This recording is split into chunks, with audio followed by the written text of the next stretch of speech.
September 19th, 2024 work session. I'll start with the invocation today. So if you will bow your heads, please. Dear Heavenly Father, thank you for this day. Thank you for bringing us all here together. Thank you for allowing us all to arrive safely. Please be in prayer for the Cleveland County school system as they lost 2 students yesterday.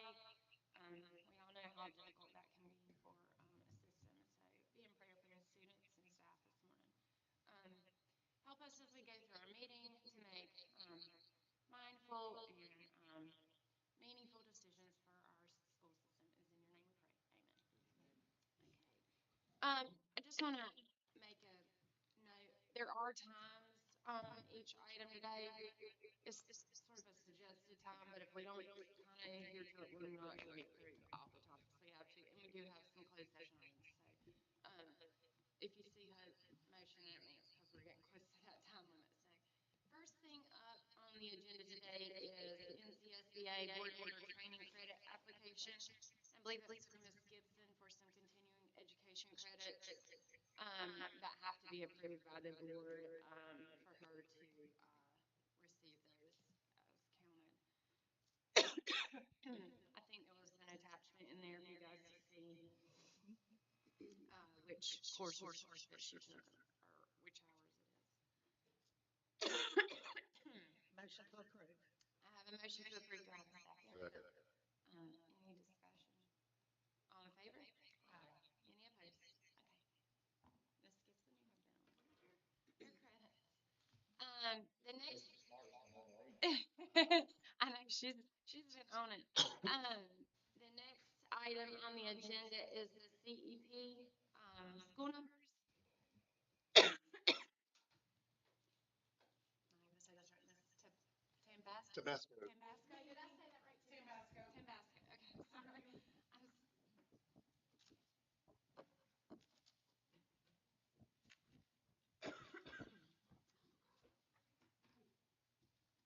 I was. I'm Ashley, by the way. Nice to meet everybody.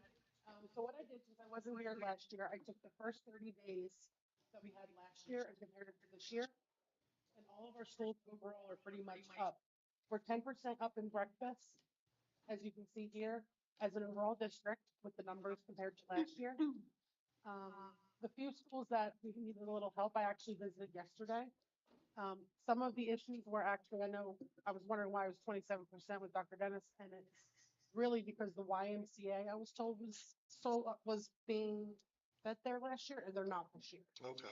So that was that number right there will make that difference. So that really came down to about an 8% difference, which was a lot better than 27 to me. Our goal is to try and get the staff more involved with getting the students through the line, even if they bring a lunch, so that they have another offering. And that seems to be going really well. There's a few schools that we need a little bit more help with that I'm working with closely. I've met with all of them. So lunch overall, I'm sorry, breakfast overall looks pretty good. Lunch is, if you go to the next slide. Thank you. Lunch is overall 12% up. I think with the help with the different offerings of food service that we're going to provide to the students, that's going to make a big difference in the next coming months. So I have really good high hopes that everybody's working in the right direction to get a good healthy meal. The goal is to try to get everyone to go through the line. Correct. Yes. I was given a goal at 100% by Dr. Dennis, so that's what I'm pushing hard for it. And really a lot of the principals are actually doing their own little contests and stuff with the staff to get them to participate more, which is helping us out in return. So that's a good thing. I know there's been some questioning around not enough time. So is For that service. For them to eat once they go through? So in the beginning, it was really more of a staffing issue. We've Okay. kind of fixed that at a lot of places. There's two we're still working right now, but now that we have the right people in the right spots and enough staff, it's helping out tremendously.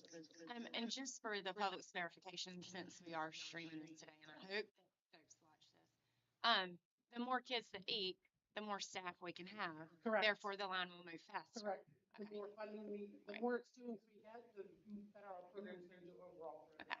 So that's why 100% is our goal. I know all the principals came to me and were asking, I know 2% is what we were told. Everybody's pretty much exceeded that overall.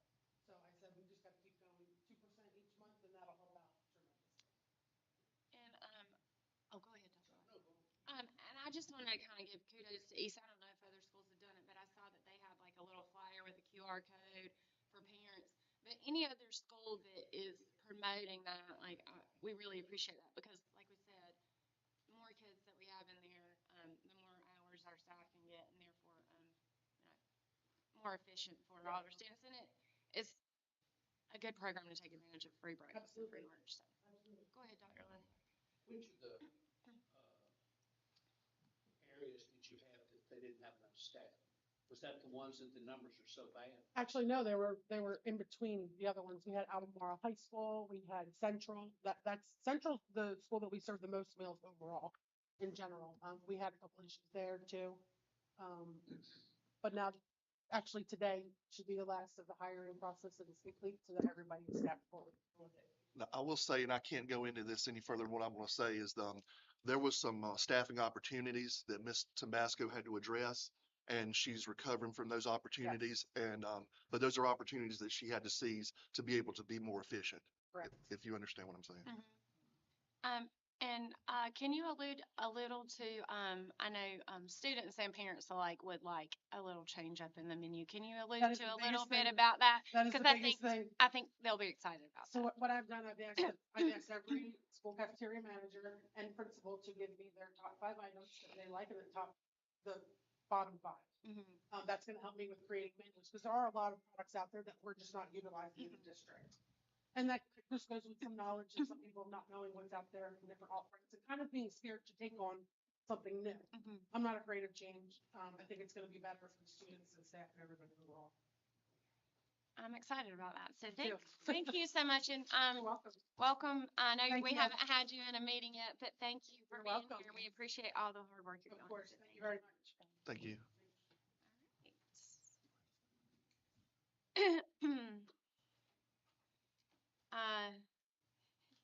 The next item is the AMS donation, and there's some documentation in there. This is for a quote for new football uniforms. Yeah, it was a quote for new uniforms. What we were provided from the benefactor who wants to donate the money was something that it wasn't itemized, but overall they want to donate $3,500 to the Albemarle Middle School football team, and it's to be used for uniforms and any other kind of football related equipment. The stipulation is called the Rivers of Overflow Ministries, and the only stipulation that they want is they just want to be publicly acknowledged for the sponsorship. And the example is maybe have a sponsor banner and just a photo op with them and the pastor and maybe a few members if we accept a donation.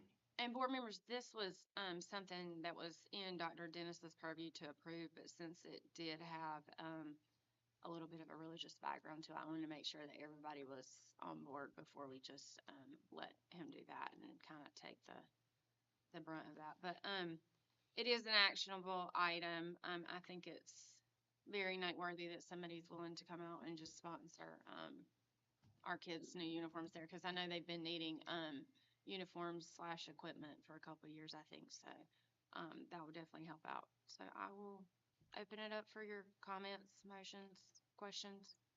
Do we know how many players that's gonna outfit? I don't know how many players on the team right now. I'm not sure. I'm sorry. I did not check that now.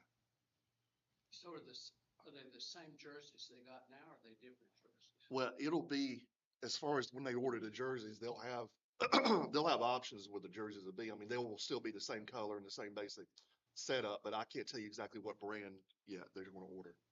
I don't know what brand they have now. So are theirs just worn out? They look pretty. I saw them. I think they look okay. I mean, they could use some new jerseys. I mean, they're not like shredded to death or anything. The ones I saw, but yeah, I mean, they could use some new ones. And I think they approached the school and said we would like to do this, that, and the other. At first, they had me a letter that wasn't really dialed in, and so I gave them some stipulations I needed for the letter, and this is what they produced. And I said I would have liked to had like an invoice or something like that, and this is what they gave me. So are the helmets safe? Well, the helmets Football helmets have to be certified. Yeah, it'll have to be Yeah. the ones that they.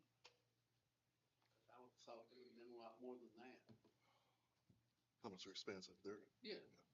So are they just doing jerseys and pants, or are they covering the cost of the helmet also? Do you know? once they do the jerseys, that's gonna eat up a lot of the money. It's gonna And, eat up, and helmets are expensive. I mean, I haven't ordered any in a long time, but when I was ordering back in the day, what's that? $179 on this quote Yeah. for helmets. So, but, I'll go ahead and tell you, it says, Shut football helmet A11. When I was ordering helmets, they were like $300, Yeah, that's. or more. So, I think what the school's gonna do is order the uniforms, which is the main, you know, cost of what they're saying they're gonna fund. And anything after that out at 3,500 can be spent on other things. I mean, they might be able to get a couple helmets out of And it. I think They're not gonna get a set. I think Robin in past years, depending on like if ones are more damaged than others are not Right, okay you to don't play, replace them all. they'll replace them kind of as needed, so maybe they can replace some extras that they needed with that money. Yeah, it looks like just $87 a player for the uniforms, Mhm. for pants and jerseys. Yeah.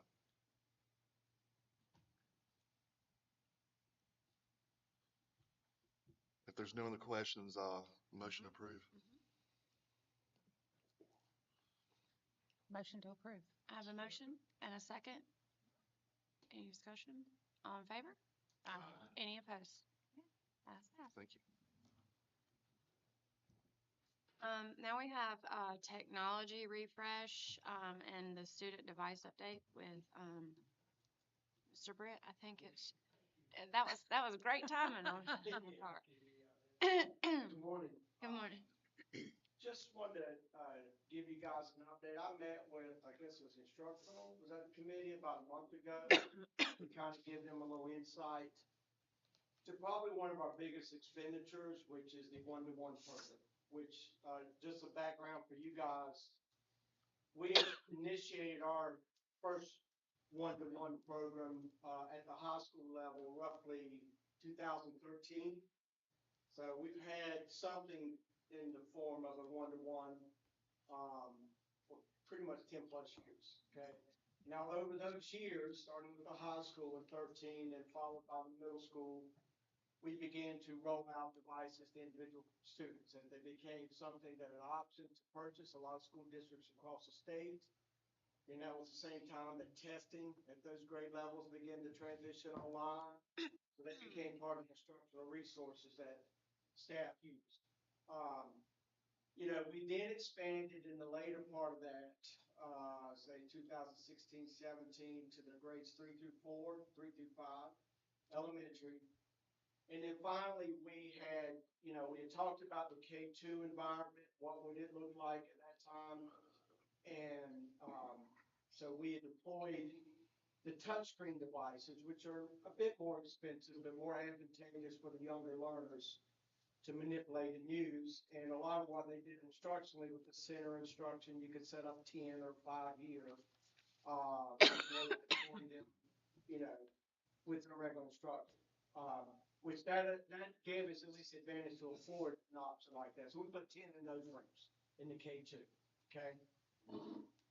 Prior to, say, 2019 or so, we began to look at, okay, how do we sustain the overall funding of this program?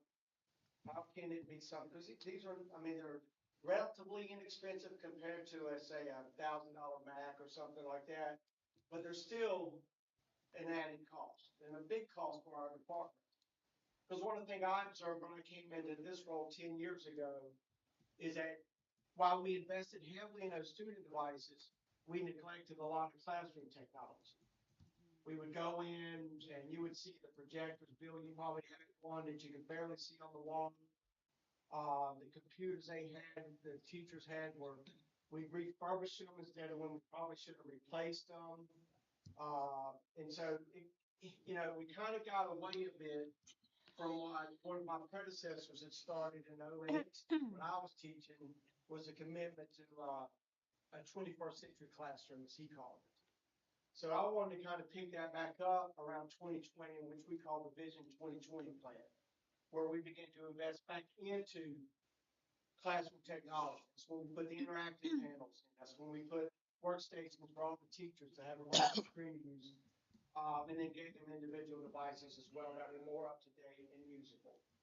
But as you know, you're competing against one another for that funding.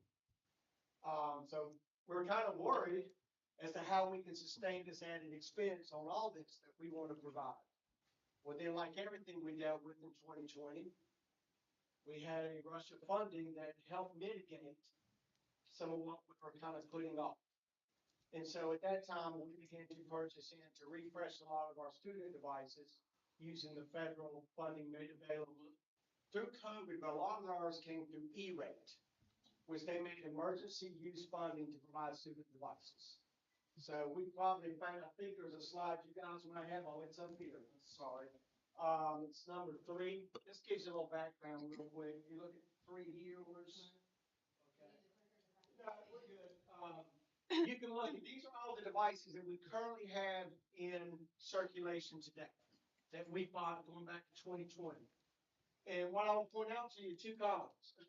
The cost of those devices in sum total and how they were paid for. And I think what you'll see is that a lot of that was paid for out of mostly that E-rate funding. So as we were getting, you know, a device that was purchased in 2020, well, that's now it's in its 5th year. If you ever put a device in there, you work with middle schoolers, you know what happens to it. So, I mean, a lot of these devices you have to replace. Now, in some, you know, you can see the number purchased, and over time, you can see the number dwindling down to what we have in use. They just get a lot of wear and tear. Fortunately, one of the things we're able to do with our purchasing, we get a 4-year warranty. That without that warranty, this would not be sustainable. We send on average, like we have a pickup every Tuesday from a vendor that does a lot of our repairs, part of the warranty. We probably send on average 90 to 100 devices off each week that they fix. Broken screens, keyboards, hinges on them, things that a typical 13-year-old like my son will tear up a device, you know. So that's helpful, but it's also an added expense. So now what we're up against is, if you notice in the last 2 years, we've had to revert back to how we funded this program, which is in local funds. Well, that same pot of money that we use to buy these devices is also the same pot of money that Keith uses for capital improvements and stuff. So, you know, it's something we have to make decisions about as to how we keep this program viable for particularly middle and high and other students that need them for testing and those purposes. In addition to how do we sustain the teacher technology? So in balancing all that, we have to make some decisions. And one of those decisions was a lot of the touchscreen devices that were purchased for the younger kids was done so as part of the emergency funding to deal with the event that all those kids went home for an indefinite period of time. That we had to provide them something if at that time, what was it, 2020, they were going remote. That's why the federal, the E-rate made that funding available. Okay? That's the specific guidelines. Given since the scope of that emergency has passed and the funding is no longer available, decision was made this summer, working with curriculum, Lynn and I think the curriculum coaches, we had made the decision to revert back to what we had pre-COVID, which was the 10 classrooms in the K2. Okay? What that did was, because in 2nd grade they had the non-touch during COVID, those 600 plus students were able to revert those devices to help fill the gaps for the middle and high school students. So they would have enough to be distributed out at the beginning of this year. But it's also beginning a long-range plan to make certain that we can sustain this program. Now, how do we sustain that? Just to give you some hard numbers here, or was it click that? Up here? Okay. And this is where, in current form, over the last 4 years, $2.4 million is what we spent on providing student devices. All right. Going forward, what we've done this year with K2, with 10 in every room, in addition to giving every student 312, and 3 is a good age because, Lynn, if I'm correct, that's when state testing kicks in as well, which a lot of that's online. That cost would be $3.1 million, or on average,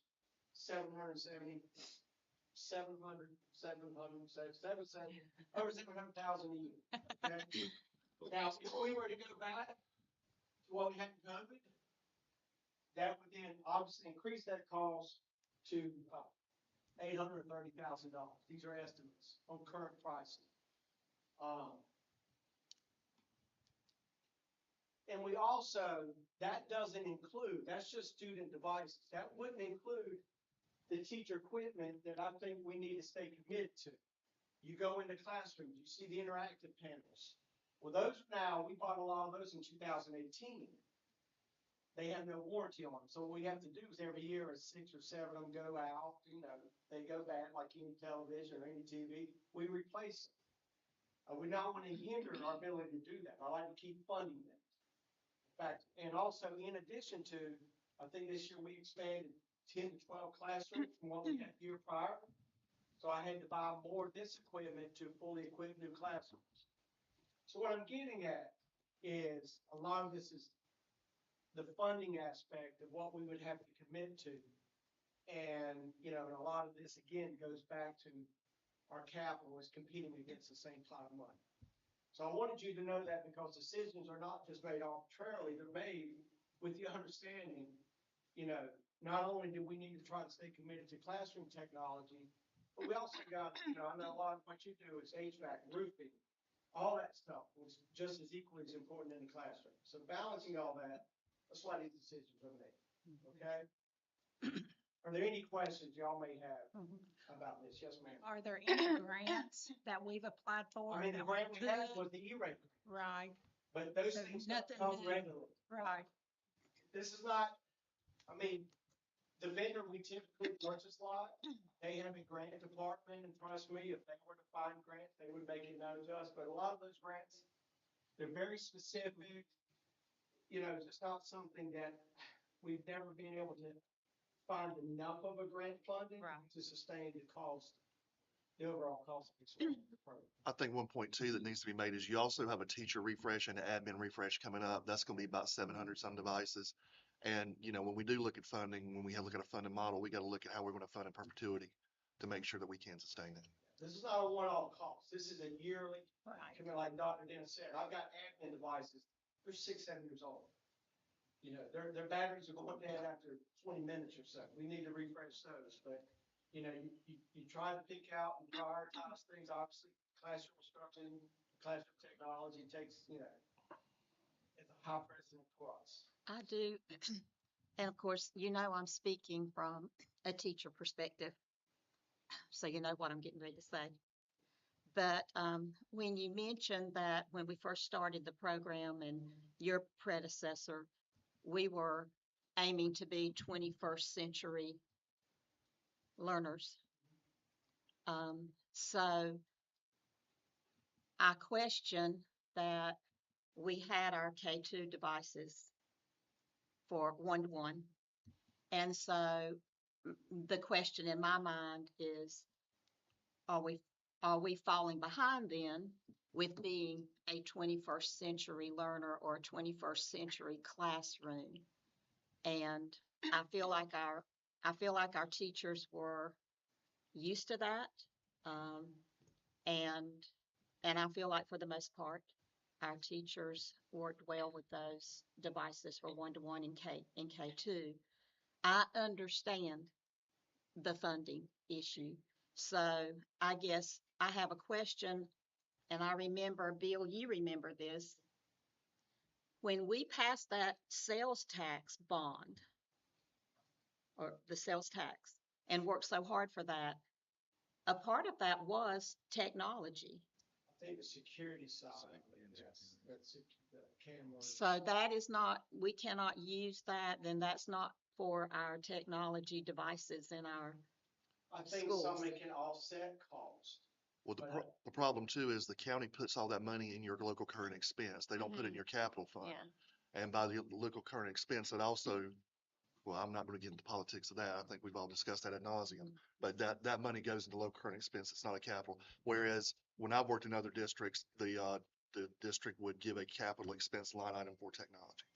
So with that being said, when we are working on our budget for the next year, are, are we going to have anything in the budget to where we get back to having the technology, more technology funding? Certainly, I want teachers to have, upgrades, everything that they need and all, but I want our students to as well, and I think certainly we're in that world of technology. Again, I go back to that 21st century learning, and are we able next year to be able to put devices back one-to-one in our See, K2? I mean, I'd like, when we meet with the, when we have those meetings, is present. If it can garner some additional round of funding. Mhm. I know when I did Division 2020 and met with Mhm. the board, Mhm. and I had a specific ask, it was funded Mhm. at a higher rate than we typically do. Mhm. So I think that's part and parcel of what, we would need to do, and then we'll see what happens. But I just kind of want to give you a bit of background as to why decisions, because again, a lot of this money, it does go for not just student devices, but I mean, the air conditions, the things that are equally as important to a kid's learning environment as the technology is. We just have to make decisions, and I don't mind getting up and kind of, giving back, help with the instructional side and present Right. how it's advantageous to some of the programs we run, but I just wanted to give you kind of at least the numbers on that and what the cost of it is and what it would be going forward. Well, I appreciate that, and I would like to ask, and this might be a Mr. Plummer question, but how are things going in our K2 classrooms now that our devices are, we have just 10 in the, Well, I think the biggest thing is we just came out of our beginning year assessment season for both iReady and in class, and all of our students finished on time. We're not allowed to ask the state for extensions anymore on the in class side, but we have not had to have students that are lingering over. We all had high completion rates in the 2 weeks that we had to assess. And understand something, a lot of these schools, I'm just doing the percentages. In a typical elementary school, we got 80% coverage for devices. It's not like they don't have any. There's ample number of devices. It just requires a little more coordination. Hey, I need these 10 today to kind of give me the ability to do that assessment and stuff. So, I mean, it's a bit of a more challenge in terms of having to go around and rearrange things. This is what they were doing as well prior to. Again, I don't discount the instructional value of any of this stuff. I'm a tech guy. I've always been since I started teaching 30 years ago. It's just that we also, we're all on the same team. I can't say that any keeper, anybody, I need this, you can't have that. We've got to make sure that everything's working operationally and providing all of our kids with the best learning environment, the tools we can give them. I think, Yes, sorry. Mr. Plummer, isn't it doesn't the data show that person-to-person interaction with the teacher is better in those K through 2? So that's the place that it might be good we don't have as many devices. There's a lot of research behind being teacher to student, student to student, student to teacher in that learning versus devices. A lot of the current data that is pulled, while yes, there are benefits to it, it's just not a strong instructional practice if we don't use it appropriately, essentially. And I think Ms. Gibson and I talked about that last time, just making sure that it's appropriate use where it is used. well, and just to sort of, sorry, Justin, to add on to that, I would like to focus more on the classroom equipment in K2 because I feel like the teacher teaching in front of the students with an upgraded smartboard or whatever that looks like in the next few years, I feel like that interaction is important, but maybe that technology versus the one-to-one, if we don't have, obviously one-to-one is best. That way everybody has, the best. And I mean, I come from a family of techs. I mean, I'm married to a technology director myself, so I 100% understand. But I agree with what Dr. Leffler was saying. I think that teacher to student interaction is really important in the very beginning, and I would love to see that funded. But And the smart boards, if you've been in the classrooms, they're all day. Yeah. They use them. In fact, that was one of the things I think Ellie and I, we made it a point to try to seek that funding. We got the funding. We replaced those, and I think we were one of the first in the states to provide that level of technology in every classroom. I would not want to back away from that. Right. Because I think it's more used on a daily basis, particularly in those learning Yeah. environments than you may have with some of the individual devices that they have. So I like to stay committed to that. I think Mr. List has some. I was just gonna say, just, to build on Ms., Glenda's point, is we asked in our 24-25 capital outlay budget specifically, $1 million of the 8.7 was for Chromebooks and a refresh. So that was asked for, and I pulled up on dpi.northcarolina.gov, our 5-year average capital outlay funding, and our rank is 85th. We have an average ADM of 41st.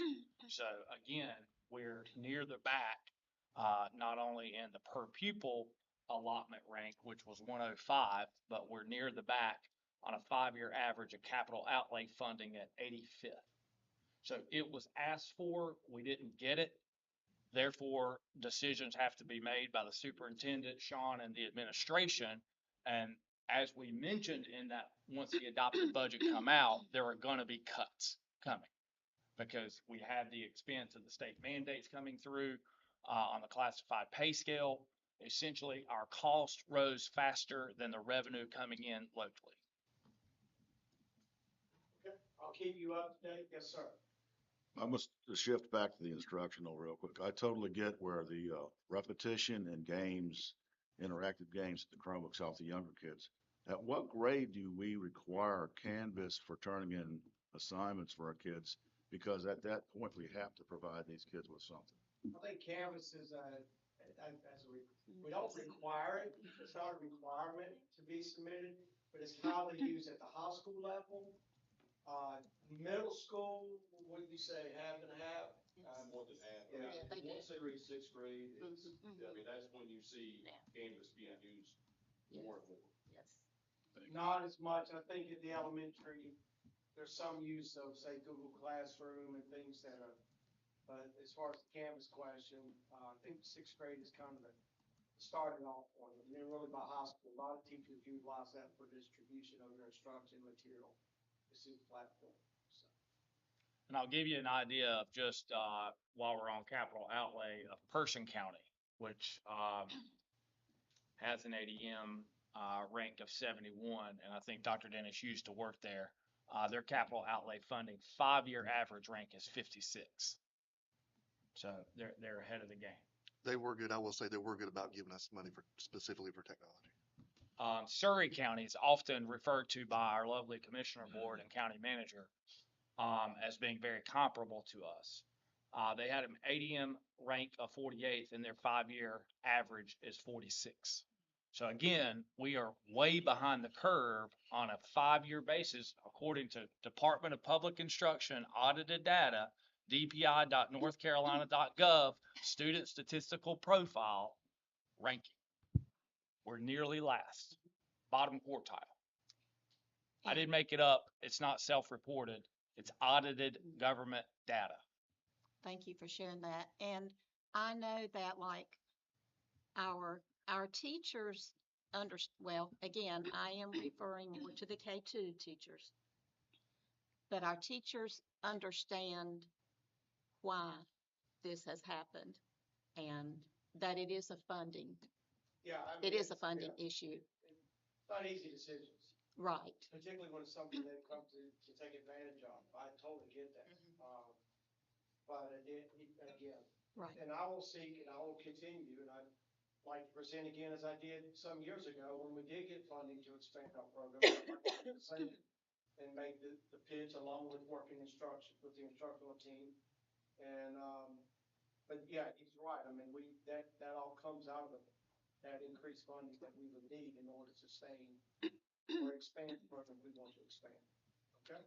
And on that same note, Mr. Plummer, I know that when this concern first came up, I spoke to a couple of curriculum coaches, and they are also helping with that scheduling of assessments and the activities and those kinds of things that is happening kind of countywide? Is that? Yes, we had a conversation, not at this coaches meeting, the August coaches meeting, about the changes and what that would mean. And all of the curriculum coaches were on board and said that they felt like they could make this happen within the building, and they did. So our staff does have some support in that, navigating the new technology situation. Thank you. Thank you.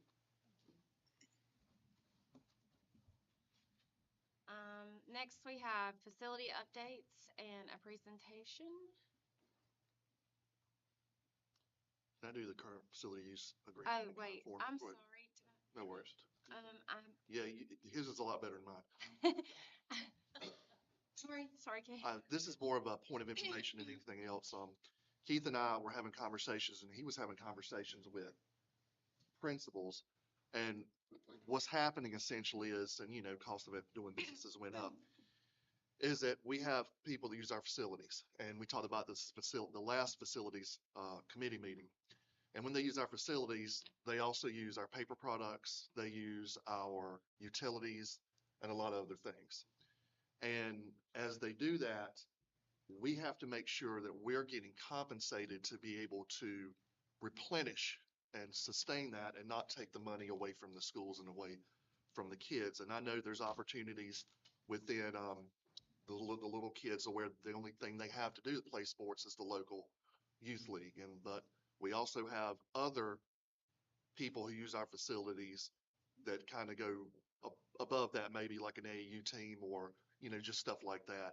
So we are going to be a little more stringent. I probably should say a lot more stringent in our in-kind. What in-kind means?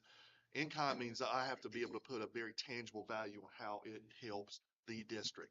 Not that, well, I'm going to let the kid have his jersey after it's over. Well, the parent probably paid for that jersey. That's not in kind. Or I'm going to clean up your bathroom. Or you're going to clean it up because you're going to use the facility. That's not an in kind. So you may hear some stuff about that. And there's also opportunities out there to where these leagues and stuff like that, the more the AAU or the pay to play type leagues where, you have opportunities within the school, but these are opportunities outside the school.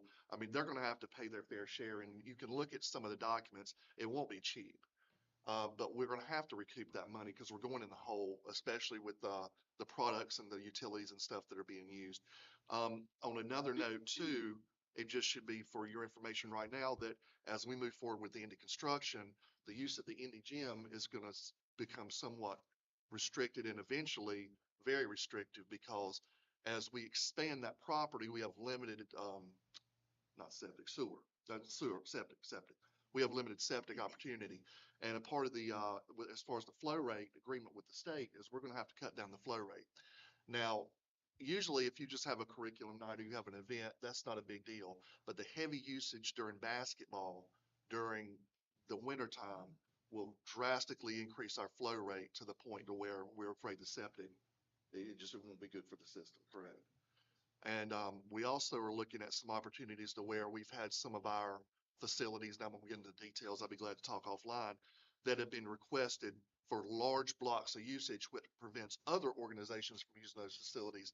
They're going to have to do some more sharing. We're not going to give, and I know it's happened in the past, you can use this facility, you can have use of this facility for this whole amount of time. If we have another local entity that may need to use it as well. And of course, we'll have to there'll be some subjective decisions have to be made on that. There's no way to really button it up and give you specifics because everything's kind of unique, but there may be some people who reach out and said, well, I was able to do this and now I can't do this, or I never had to pay and now I'm gonna have to pay.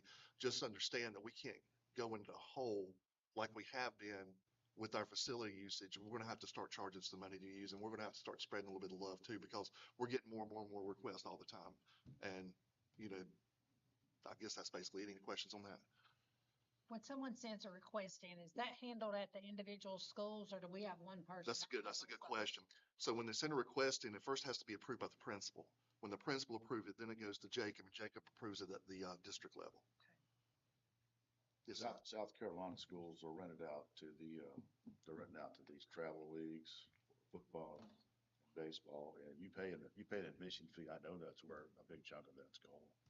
So it's like usually $5 or something like that. If you had 100 people there, there's your cost right there. You're exactly right. That's a good point. And these AU teams are charging admission and stuff where the Little League, they don't charge admission. But yeah, so if they're charging admission, then that should be able to pay for it. Well, that was gonna be my comment. I mean, my kid did competitive gymnastics for many years, and I would pay hundreds of dollars for her to be entered in a competition, but I still had to pay the $15 to get into whatever facility it was we were going in. There are ways to kind of counter, this, Yeah. but on that same note, providing paper products for a facility for 27 kids. I know what that costs, and I can't imagine what the cost of that is for a big basketball game. So, if they've bought paper towels or toilet paper at the grocery store lately, they know. I mean, cost has gone up.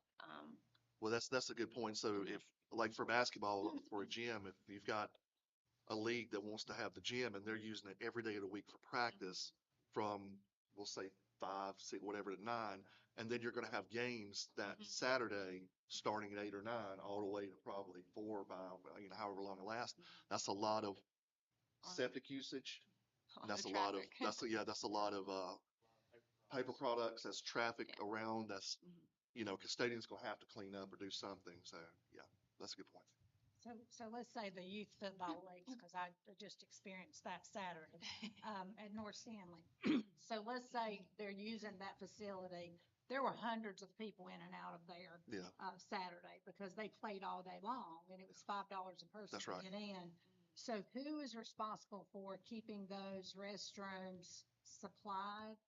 Who is there somebody there that's taking care of that during the day? So I know particularly with that when in this particular situation I happen to have knowledge about, what they do is they have the team who hosts, say North Stanley's hosting, I think they hosted the last one. They put a crew of people together, and their job is to like clean, pull trash, do this, that, and the other, take care of the concessions. They have a sign-up sheet. I think they get a little bit of money back from what they pay in. So that's how that particular one works. I can't say across the board it's as well organized like basketball and stuff like that, in my experience. Right.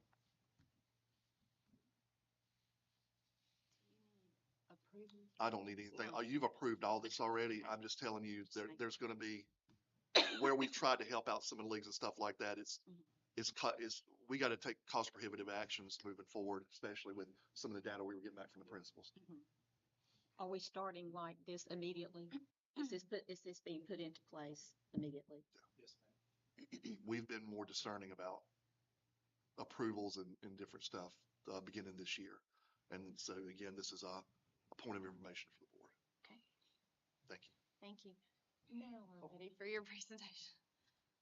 Sorry about that.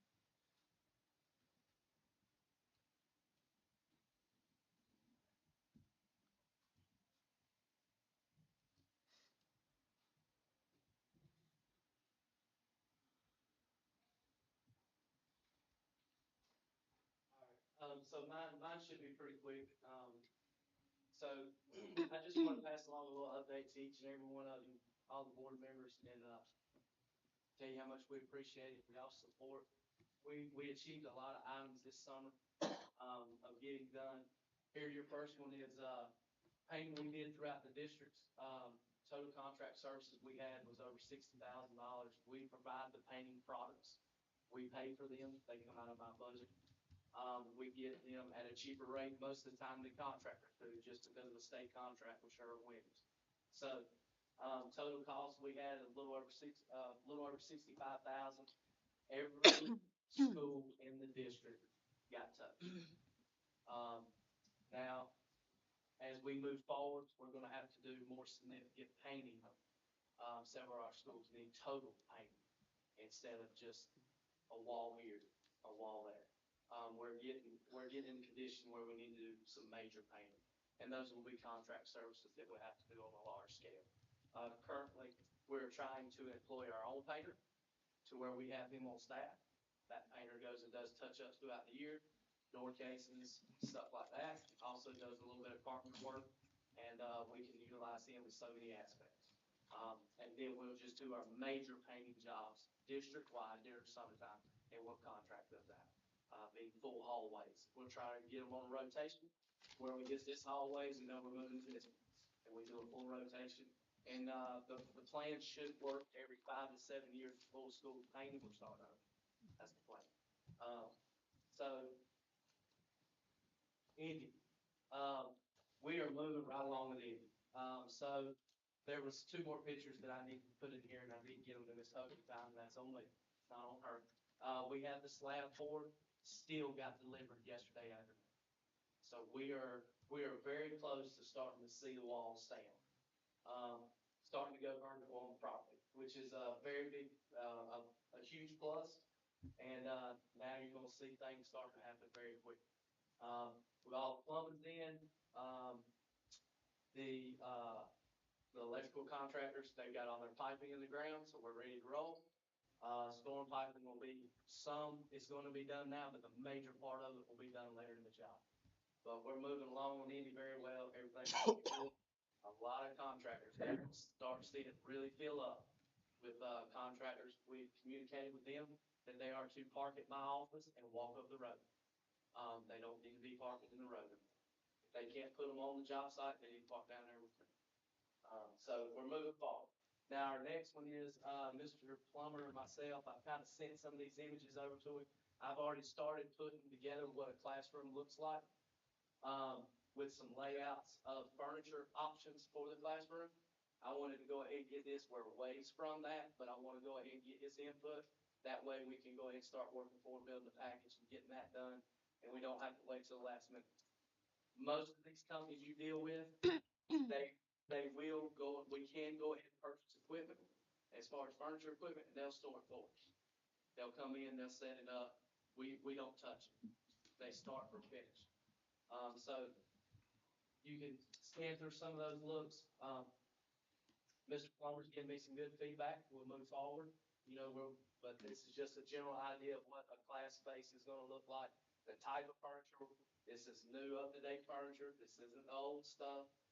This can be configured in collaborative learning spaces any way you want to. There's just a lot. So, no, you're good. Next one, Ms. Hope. So, we were able to do a lot of pressure washing district-wide this summer. That goes to, one, custodians doing their part and trying to watch the yearly budget we do. So we were able to pull some of that custodian budget that we had at the end of the year, kind of build up.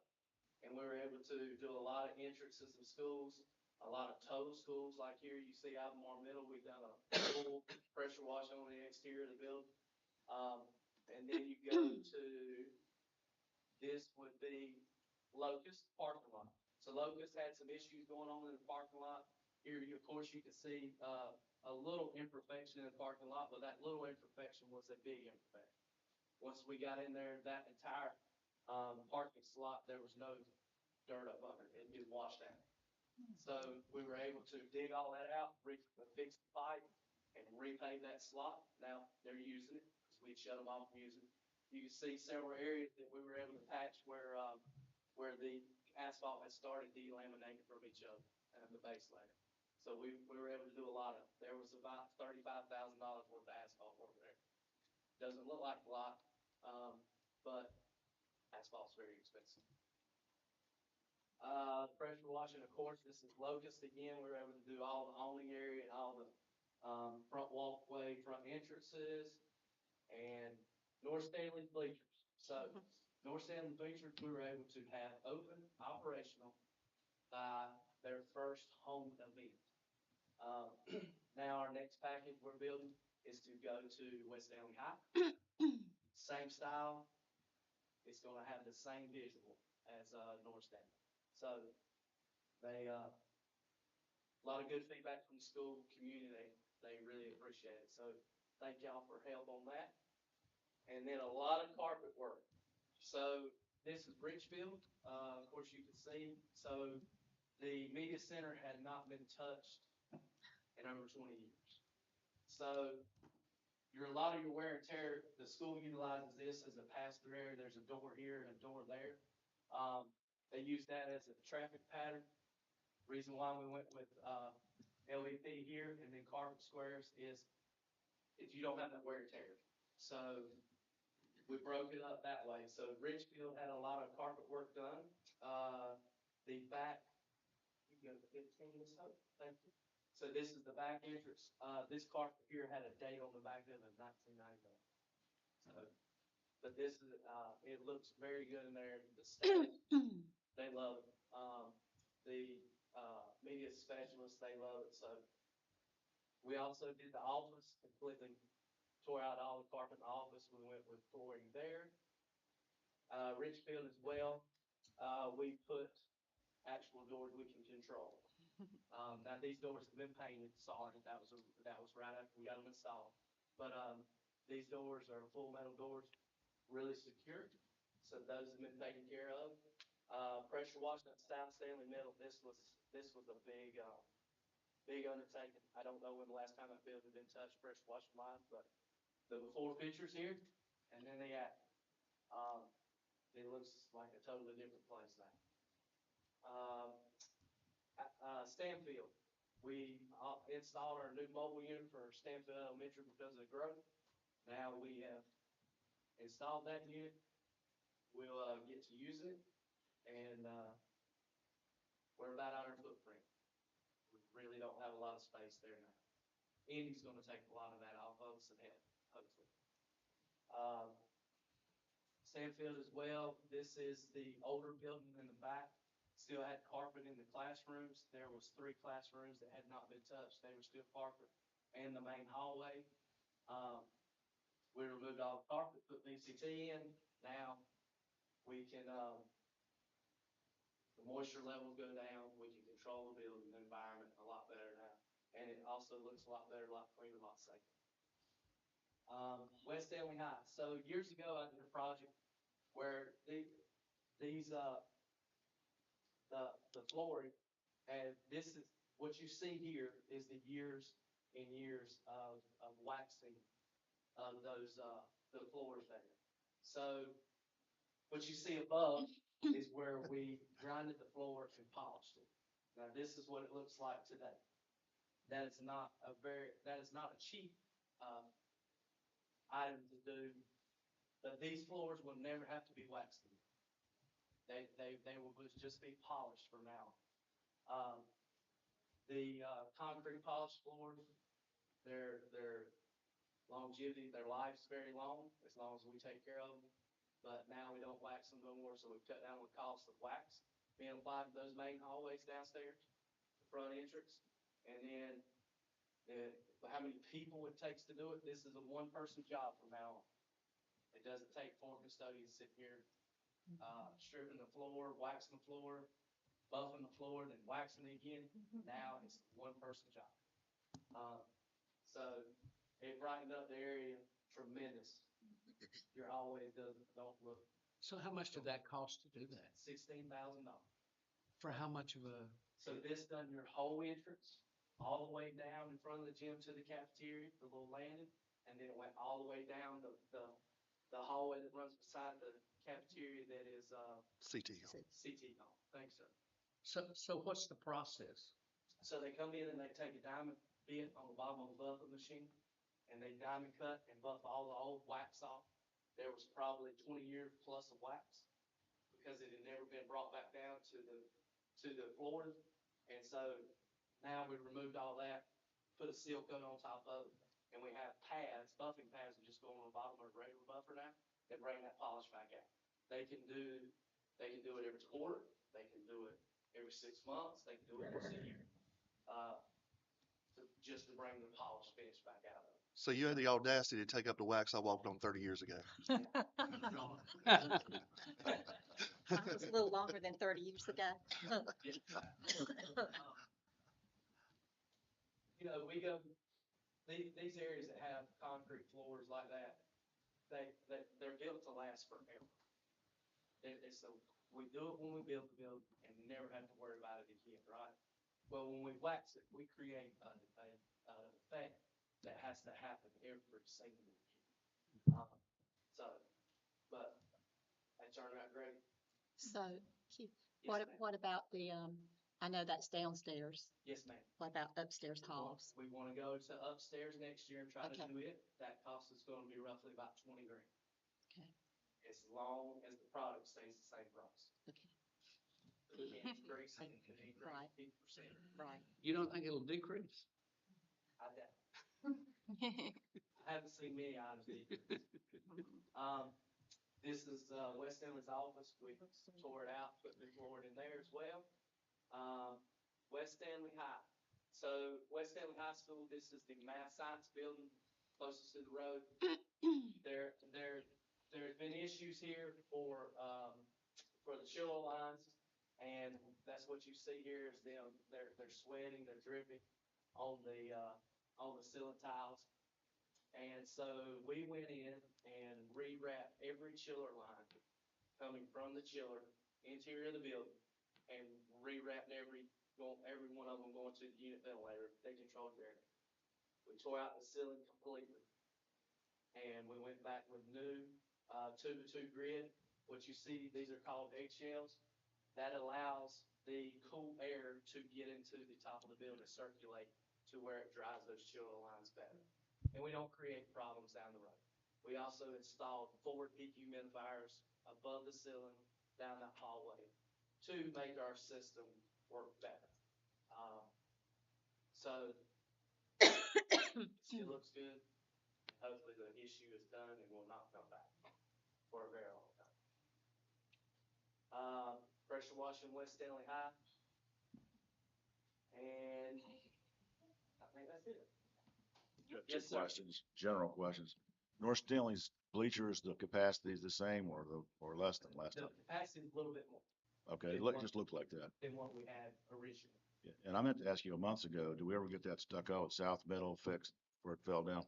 We are currently working on it now. Stucco guys should be there today. All right, thank you. So what we had to do there, what Mr. Bill's referring to there is there's a gutter system that's on top of the roof. That gutter system over time is a very poor design originally.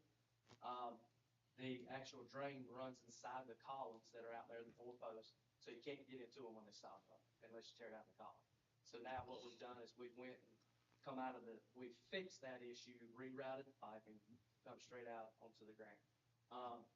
Anyway, but yes, sir, they are currently today and fixing the stuff. So I guess the thought process is that you wouldn't see that pipe or something. If it was in the column, I'm just trying to figure out why that would have even. To cover it up, it's the architectural look. You know, we'll stick it in there and hide it where nobody sees it. But when you have a roofing system that you've got to maintenance, Yeah. it's not as easy to get back to. Anybody else? This looks so nice. I mean, I thank you and your staff for all of this. And it brings back to me, Mr. Lisk, what we were talking about with the capital improvements and the capital funding in order to be able to do these. Yes. It has to increase. That funding is going to have to increase for us to be able to maintain, but we have so much that, and this looks so nice. So Yeah, nice. there's been a lot of time, and it's speaking on what you were just saying, is working with Mr. Dudney and myself. We've been able to take a lot of ESSER funding, which is going away, Right. and we've been able to do a lot of projects under certain criteria in that ESSER funding. We've been able to do a lot of HVAC, a lot of ventilation improvement, a lot of environmental stuff. That funding is going away. We will have it, and what it has allowed us to do is free up some of our cap to where we can do these type of things. But like Sean was just speaking about, when we share a pot of capital, it makes it very tough. We do the best we can, and but Mr. Dudley's helped us in that a lot to free up some of that extra funds to where we can really focus on capital needs, high capital. What you did at West Stanley's, with the waxing though, long term, that's gonna reduce our costs. Exactly. Every time you do that, I wanna say thank you, because we have to project our costs down the road too, so. Yeah, for us to wax that bottom floor on a yearly, I think our estimated cost at custodial manager that we have in place now, the estimated cost is about $5,000 once you do the product, the pad, the strippers, and all that. the chemicals that you put on the floor to get all the wax up, and you never really get it up. Unless you absolutely just take blades and you scrape it up.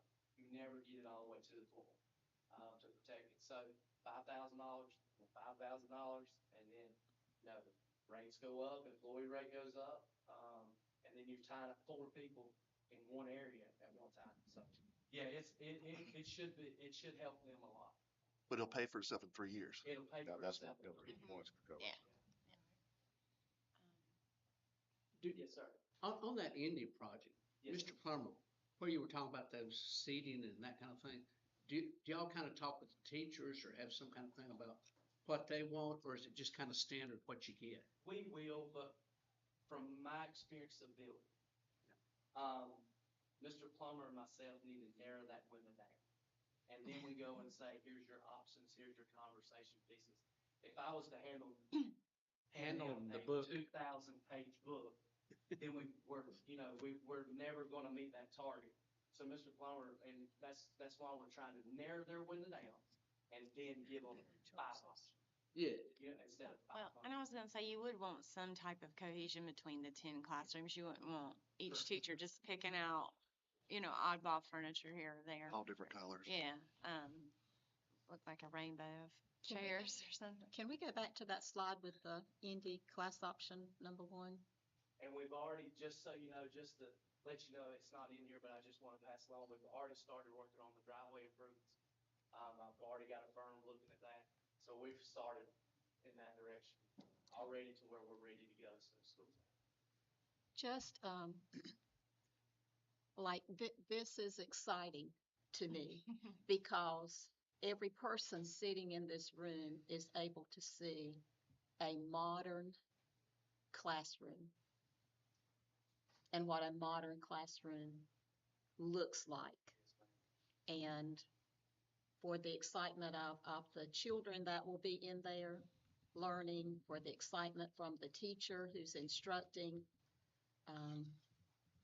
that is a modern 21st century classroom. Yes, ma'am. And that's exciting. These 2 chairs right here were left for me when I was at school. In the front. As far as scheduling with everything, are we a little behind? We are. So we're a little behind because we did have a stop work order put in place. And we have that resolved. That put us about, 5 to 6 weeks behind. And then as soon as we had the stop work order, what happened? We had 12 inches of rain. I was gonna say, it's rain. Right. Almost And so constant. that put us a little behind. We have areas that we can make ground up. The other night, the guys pumped the pad at 1 o'clock in the morning. That was an area that we can make up a little bit of ground. So, the contractors, they said, listen, we'll come in and do it at that time to help y'all out. So that almost bought you a day because it went through a curing that next day. So it bought us a day when they did that. And what was that unnecessary stop work order costing?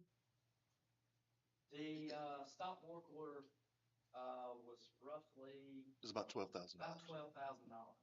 It was 12.1, and then they took a little something off, Yeah. and it brought it right under 12.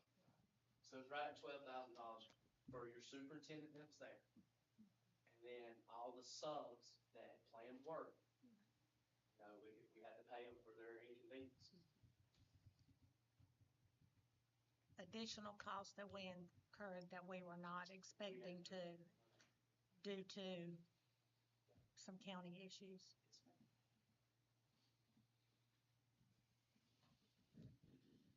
Any other questions?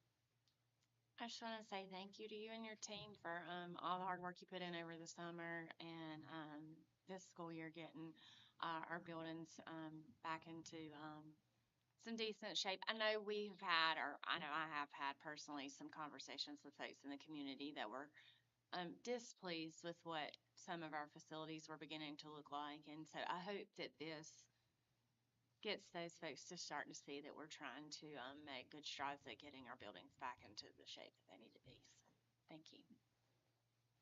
And I would add on that, Ms. Poplin, that it's good to see that you take, again, we're in the bottom quartile in capital outlay funding, at 85th on a 5-year average, and that we are addressing roofs, we are addressing, the facility needs across the county with a little bit of money that you have to work with. So there is progress being made. Much of it is putting Band-Aids. By the time you do one roof, it will take years to get to all the roofs. Oh, it's gonna take very long. And that's the one thing where our roofs are in the situation where they're not cheap. It's, they're at the point to, where there's significant cost. And you're gonna show us some of those roofs, in our regular meeting in October so that the public can see the state of these facilities and, that we have assessed the facility itself. So when we look at a school building, we have assessed, does the roof need replaced? We have assessed, does flooring need replaced? We have assessed any repairs or renovations or damages, or updates that are needed on a per building basis. It's my understanding that each month moving forward, the public will now get to see some of the assessment that has been done. And Mr. Benton, you also have some professionals that can give you some empirical data on roofing and things like that as well, correct? It won't just be anecdotal data. It won't just be myself saying, we're gonna have some data. Now, to do a full audit on your roofs, that's gonna be about $100,000, of capital money that we had to pay for. But that will give you a plan over a 10-year span. Those are core drilling the roofs, testing the roofs, seeing what materials are in the roof, seeing the life expectancy still left in the roof, their professional evaluation, but that comes with a negotiated price.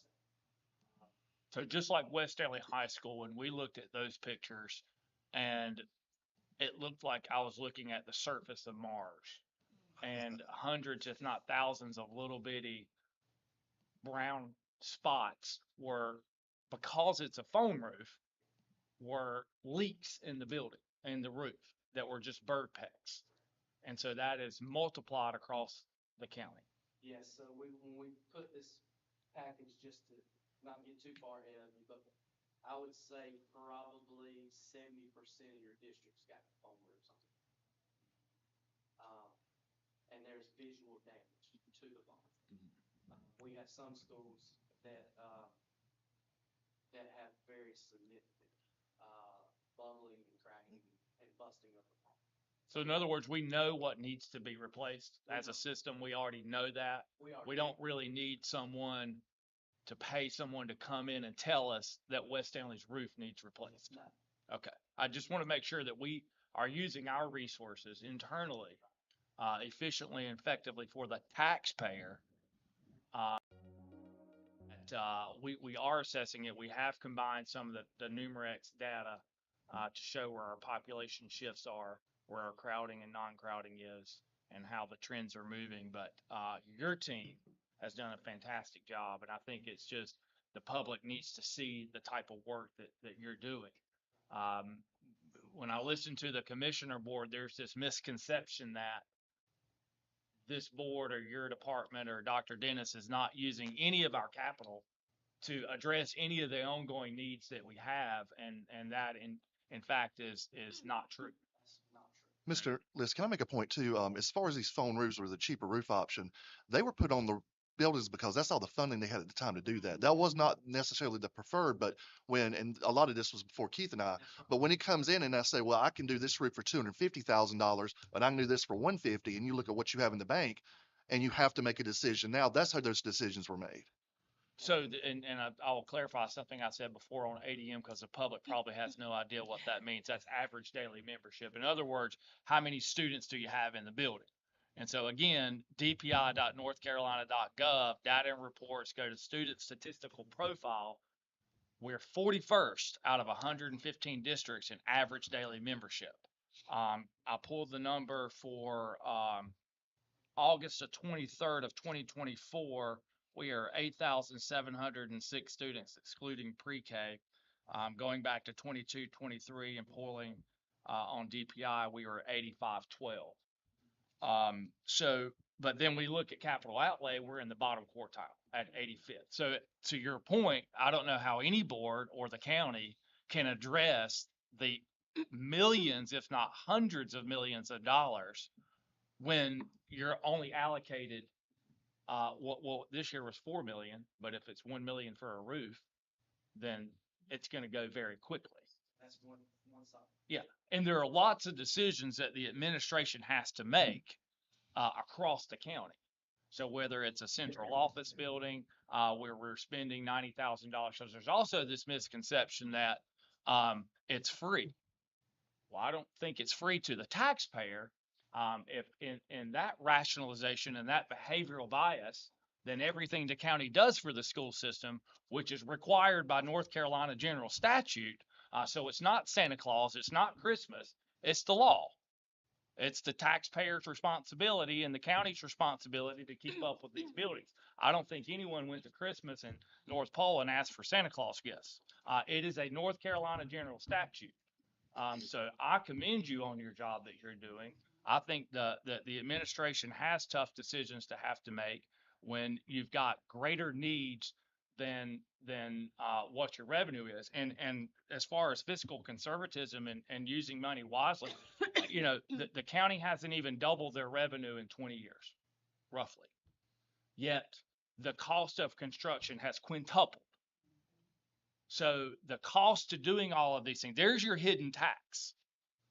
Because the kicking the can down the road is costing the taxpayer. And now it is bubbling up. Now it is coming to a crisis point to where a commissioner board will have to make tough decisions. To do a PVC roof that we're doing at Stanton High on the gym that we're going to do now. 4 years ago, 5 years ago, would have been about $400,000 on the high. Now it's going to be almost $1 million. So that shows you your product increase. It will never go back down. That's one building that costs you $1 million to do. So when you go into doing the math numbers like that, I mean, it really, to catch up, and you're at the major catch-up stage, to catch up where your funding's going to have to be. It's got to significantly increase fast. So the foam roofs, the difference between a PVC, TPO, foam roof is your foam roofs, you have a 1-year workmanship, craftsmanship warranty. And that means if me as myself as a contractor made a mistake, then for a year I'll fix them. After that, you're done. It's all on you. It's your problem. You go to a TPO or a PVC roof, you get a 20-year life. So at year 18, you start budgeting in your capital to have it replaced. Year 18. So there's no surprises because you always want to keep that warranty holding on your biggest investment. Your house, take it for instance, it starts leaking and you have major problems in your house. It's the same way in our school buildings. Well, and if nobody has any other questions, I just want to take a minute to say, I know when you first came to us, we had what I would just call a laundry list of items that needed to be done. It was almost too hard to even figure out where to start. And I know that you streamlined your department and you have really kind of come in and just sort of took that on. And so I really appreciate the work that you've done and the advice that you've given us on kind of how to attack that laundry list. Because at times I think I could say when I sat on facilities, it was almost like, where do you start when you have so many needs and what's, the number one versus the bottom of the list that we know we're not going to get to because we don't have the money. So I just really appreciate the work and time you put into that. So, and all your guys too. So I really appreciate y'all. Thank you. Thank you, Mr. Ben. Does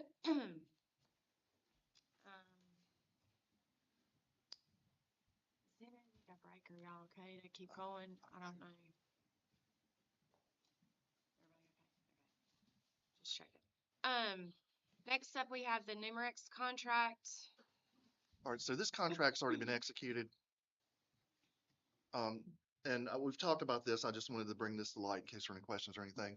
And Mr. List was on part of the call if he could hear it. I know he was on a phone and I was on another phone. But essentially what we're doing is when we referred to it earlier as far as Indy, taking off some of the pressure of overcrowding in the students on the western end, and that being kind of the impetus for that build. So when I talked to Mr. Miller, I kind of gave him some parameters on what it would look like to redistrict that particular area and bring some of the flow of students into Indy to relieve some of the pressures on, especially Locust and Stanfield. And as Mr. Bent alluded to as well, there's not a lot of opportunity for expansion in those two schools where there is at Indy. And so now that we're building onto Indy, we need to start looking at, well, where are the students going to come from to fill Indy, or at least the 250 kids maximum that wing can handle. And so when I spoke to him, what he's going to do is he's going to provide the board with essentially a plan and what that would look like. One thing I did tell him is to take a look at some of our separate setting opportunities at Stanfield, because you can move entire classrooms. And while you won't be putting a ton of students into Indy, you'll be freeing up entire classrooms at Stanfield, because we also have to look at the flow of kids coming into Indy as far as car line, cafeteria, and all that. So while we can free some of those up, entire classrooms, without having to bring 25 kids in, you may be only bringing 8 kids in, if that makes sense. So we had those conversations. He's going to look into all that. And then we looked at some other different redistricting type options. I don't know, Mr. Lisk, if you want to go into that right now, but we look at some other stuff that he's going to get for us that we'll present at another time as well across some different areas of the county. Yeah, I mean, I think that, and sorry, I was jotting down some stuff as you were talking, but for the board's purposes, obviously Indy, and then I had asked that we look at West Stanley Middle. We know that it is it's on its way. It's in the red zone.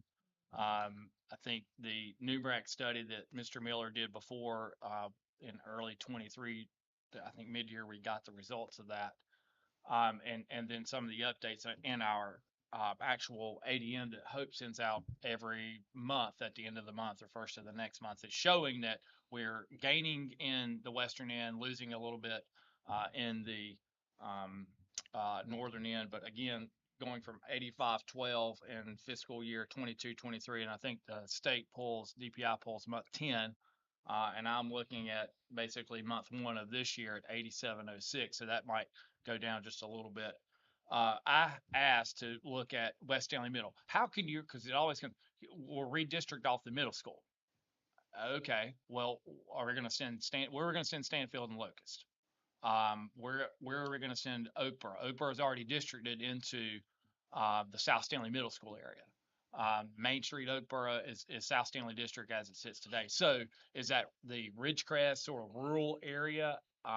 Well, see what that impact is and what that looks like. Additionally, for our edification, Ridgecrest. What Ridgecrest is a building sitting there. So if it were to open and it were to be a districted school, what's the what if scenario? How does that impact Locust, where, my 2 kids go and they're, we're going to have to put mobiles out there.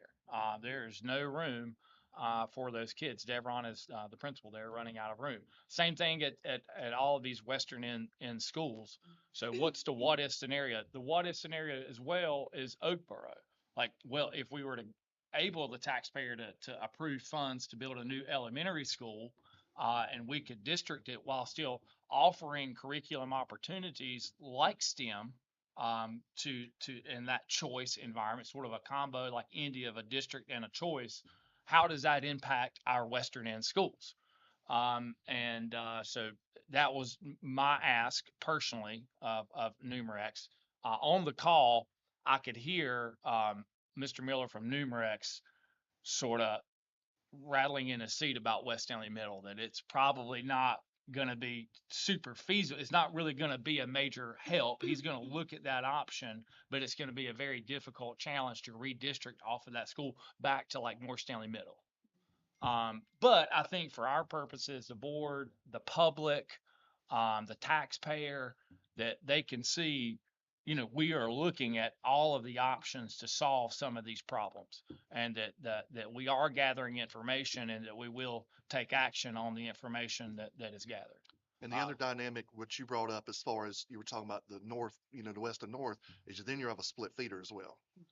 And it's been the board's appetite in our recent vote that we wanted to get rid of the split feeders.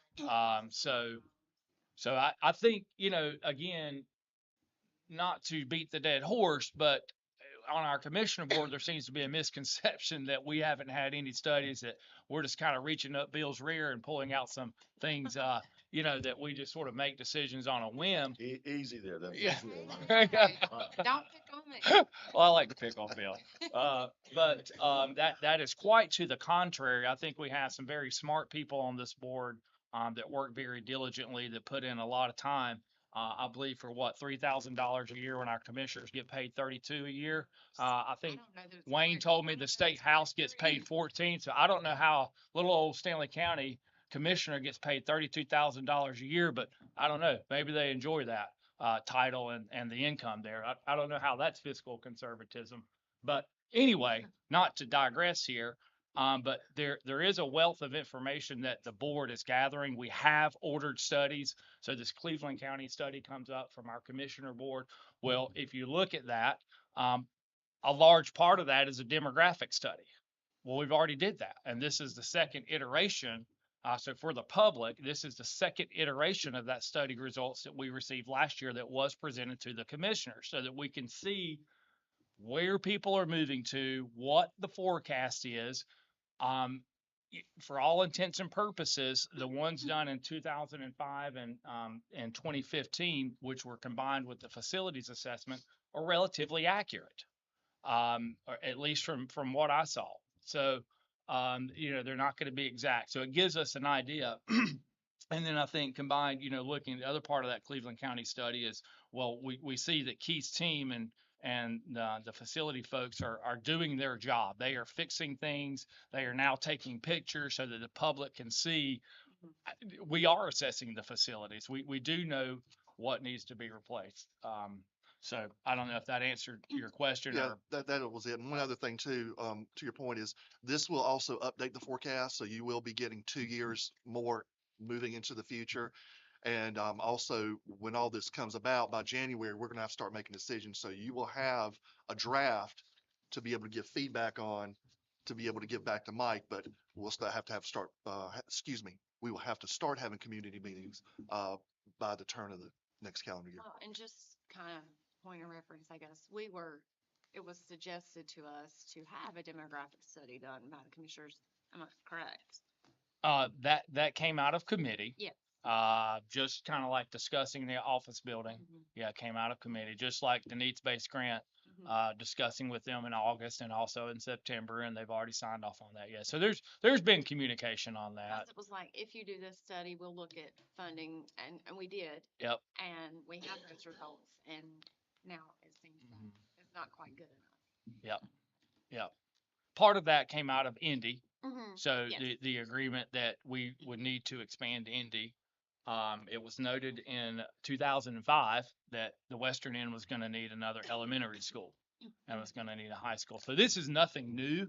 I think the challenge that the taxpayer needs to understand is that you can order study after study after study after study, but at the end of the day, you've got to have 7 commissioner members, the majority of them, vote, or at least give the taxpayer an opportunity to vote on action.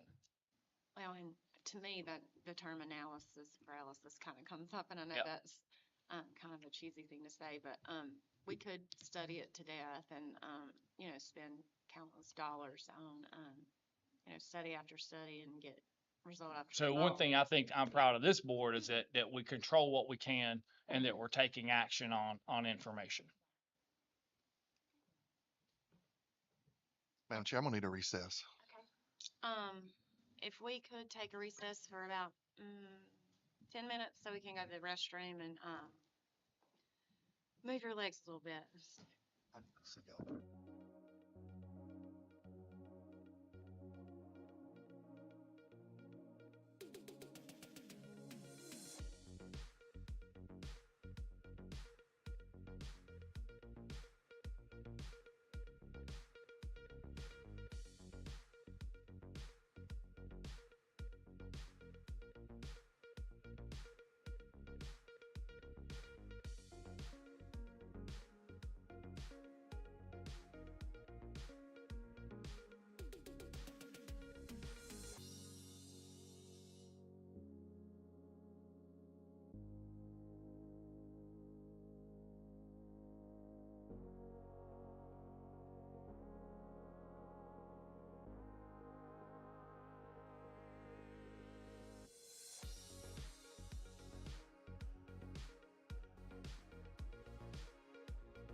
recess, and,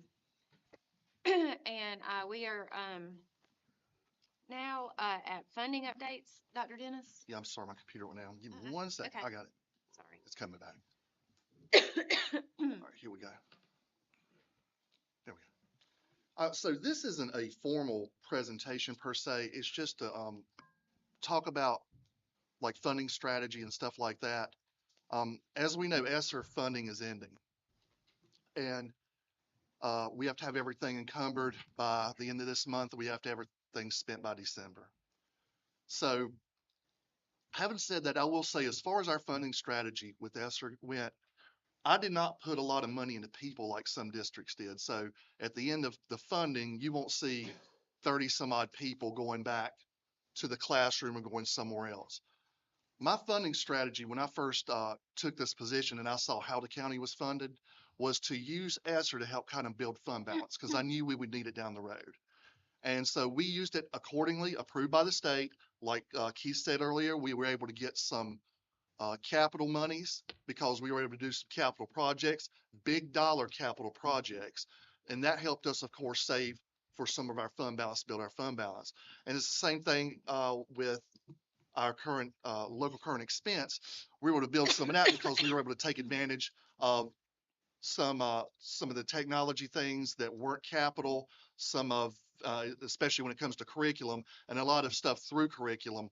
So that's kind of how we got to where we are. And I say all this saying that ESSER's not here anymore, so we got to rely on our our federal, our state, and our local. And there's nothing to supplement our local right now to really help build fund balance once ESSER goes. So it's going to be a little tougher.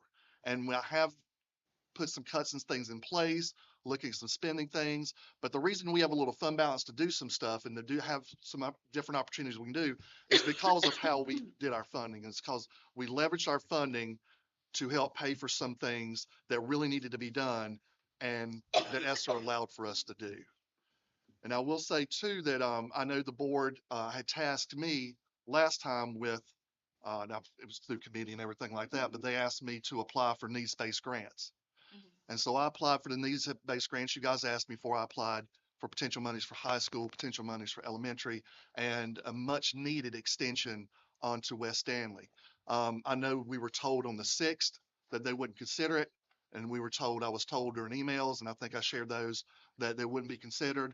And then all of a sudden, a meeting was called Friday, and of course, we were not available. We did not see the need to go because it wasn't going to be considered. And of course, you did not get the money like you said you would.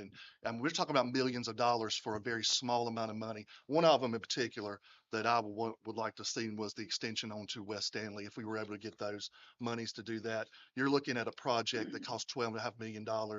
And it could have been done for like $600-some thousand. West Stanley Middle School. West Stanley Middle School, excuse me, thank you. Because we do need extension, especially looking at our forecast and stuff like that. Are there any questions on needs-based or any questions on S or anything like that? Can I make a point of clarification for the public? Sure, yes, sir. Because it seems like from what I heard on the radio that there are some surprise commissioners and a county manager. But in fact, on Monday, August the 19th of this year, and again, this is the West Stanley Middle School project is something that the prior commissioner board and Andy, the Lucas, the county manager, were aware of, signed off, same project, adding on an addition when I came on in early 2022. The grant had been approved before, yes. Yeah, so this is something that has been ongoing. Each year, that same year, they changed it from early spring to the fall as far as the application dates go. So this is nothing new for the county office, the county manager, or the commissioner board in general. But I believe the application opened from the state on Monday, August the 1st. Committee and the board have had discussions on exactly what we would or would not include. A lot of that depends on funding and, of course, commissioner approval. So Dr. Dennis was instructed, or asked, I should say, to share that information with the commissioner. That was sent in mid-August, and on Monday, August 19th, correspondence was sent back as a reply to Dr. Dennis from our county manager, Andy Lucas, that the commissioners would be reluctant to, quote, provide a commitment to any additional matching funds for large capital projects without a strategic and comprehensive capital improvement plan being completed similar to the one that was done for Cleveland County. And I believe it's been some time since he shared that. And just for the public's understanding, this Cleveland County study encompassed a demographic study, which this board completed in 2023. And as you heard earlier in this work session, have asked for updates to that on some what if scenarios with Ridgecrest, with Oakboro, with West Stanley Middle, redistricting, as well as going ahead and districting the Indy project, the Indy school.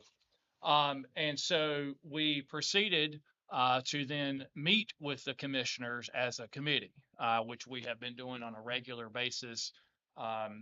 And that was scheduled for late August. We had a death in the administration, family member, so we moved it to September the 6th. On September the 6th, our facilities committee met with 3 commissioners and the county manager, and it was instructed time and time again in that meeting they were not going to do anything without a study. And again, this Cleveland County study, and the committee said, well, fine, we're okay with that, but you guys need to pay for it. So the last offer was, instead of 50-50, was that the commissioners would go back to their board and see if they would fully fund that study. And their last offer before that motion was that we would pay 25%.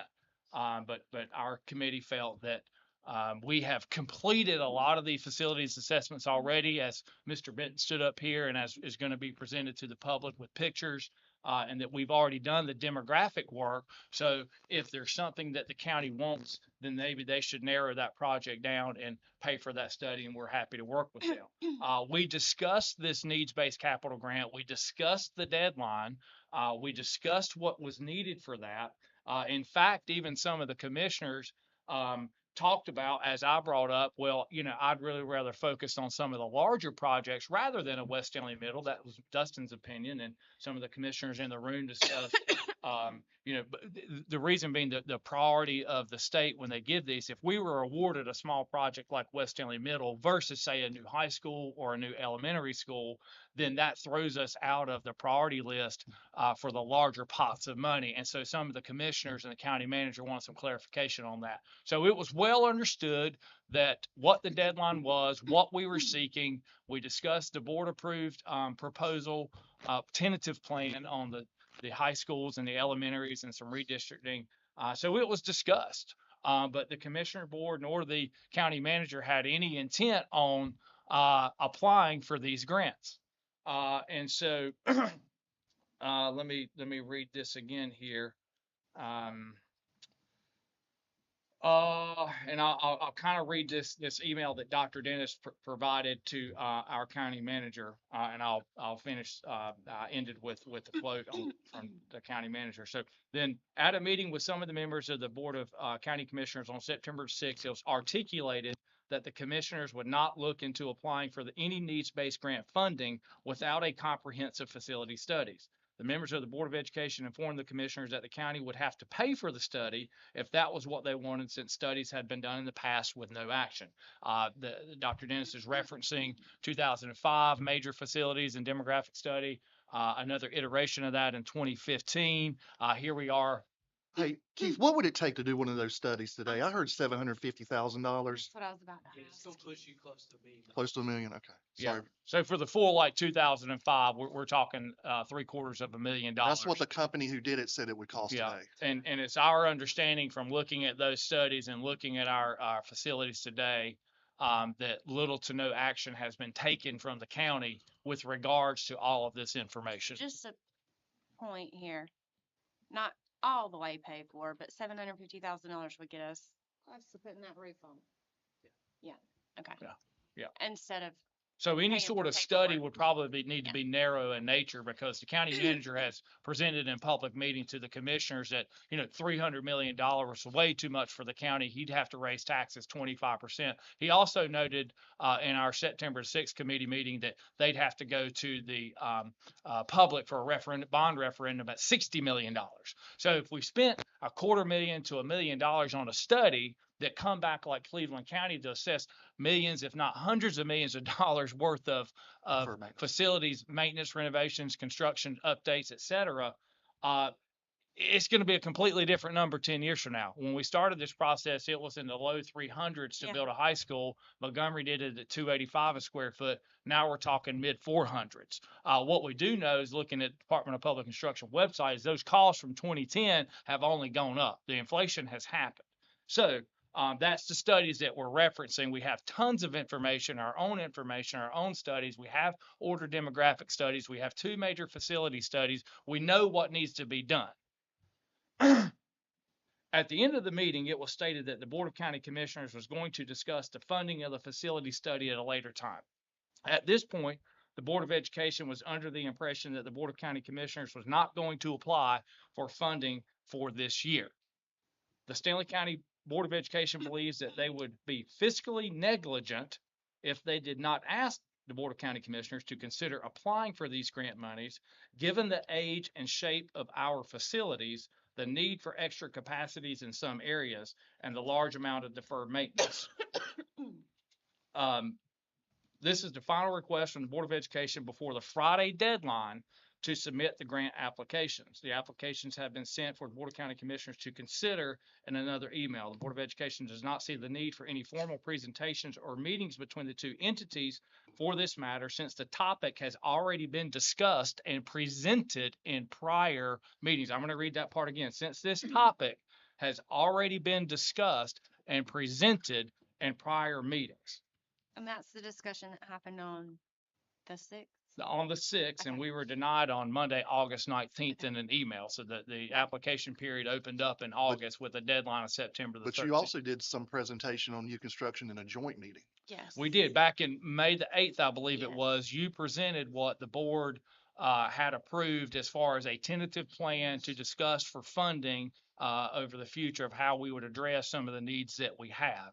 And that is a live stream meeting, I believe, that the public may be able to access on YouTube at some point. But I believe the date, Hope, was May the 8th, 2024, a joint meeting between the 2 boards where this topic, and I believe the topic of the county office was discussed as well, because, you know, the county manager specifically needed this space to expand his social services and I think some of his health services. So it was an understanding at that time and a public motion that would be the case. Moving forward on this email, one of these applications was approved for submission the last time the Board of Education applied for these monies. If you have any questions about the application process, please let us know. The county manager then electronically polled his board to see if they would like to call a special emergency meeting. They did not. And then later on decided that they wanted to call a meeting. We offered, let's see, the following day. So the first, so we've got August 19th was the correspondence. We've got September the 6th was the meeting between the 2 boards, committees. The exchange email I read you was September the 11th. We're going to September the 12th, and there's an additional communication with the county manager, Andy Lucas. And Mrs. Poplin, I understand some of the commissioners are not receiving information from the county manager or some of the board members because you spoke with one of them who knew nothing about this information. That's what I was told. Yeah, that's what you're It told. hadn't been reported back. Yeah. so. Okay. All right. Just want to make sure, because we've had some of those concerns presented by the county board members in the past, that they were not receiving information from the county manager that's distributed to him from this board. Or from the folks that y'all met Yeah. with that day. Okay. Let's see here. Anyway, it goes on to on September the 12th, and Dr. Dennis offered a joint meeting between the Board of Education and the Board of County Commissioners. To say that there has not been transparency, that there has not been communication, I think I heard one member on the radio say that they were surprised when they received the application, but that same board member sat in here in committee on September the 6th, and we specifically discussed it, unless my eyes were looked at somebody else, Mrs. Gibson, Mrs. Whitaker, Dr. Dennis. feel like I saw that same person sitting in this room. And it's my understanding that that was a fairly lengthy meeting. It was not a brief, meeting. A fairly lengthy meeting, very contentious. When we walked away that their board, their committee was going to go back to their board to discuss possibly funding the study, and that this committee would go back to our board and say, well, we're absolutely open to more information. If you want to pay for it, we will work with your whoever it is that you want to pay. But we've already completed a lot of that, but we're happy to do that. You fund it. Our budget has been allocated for the year.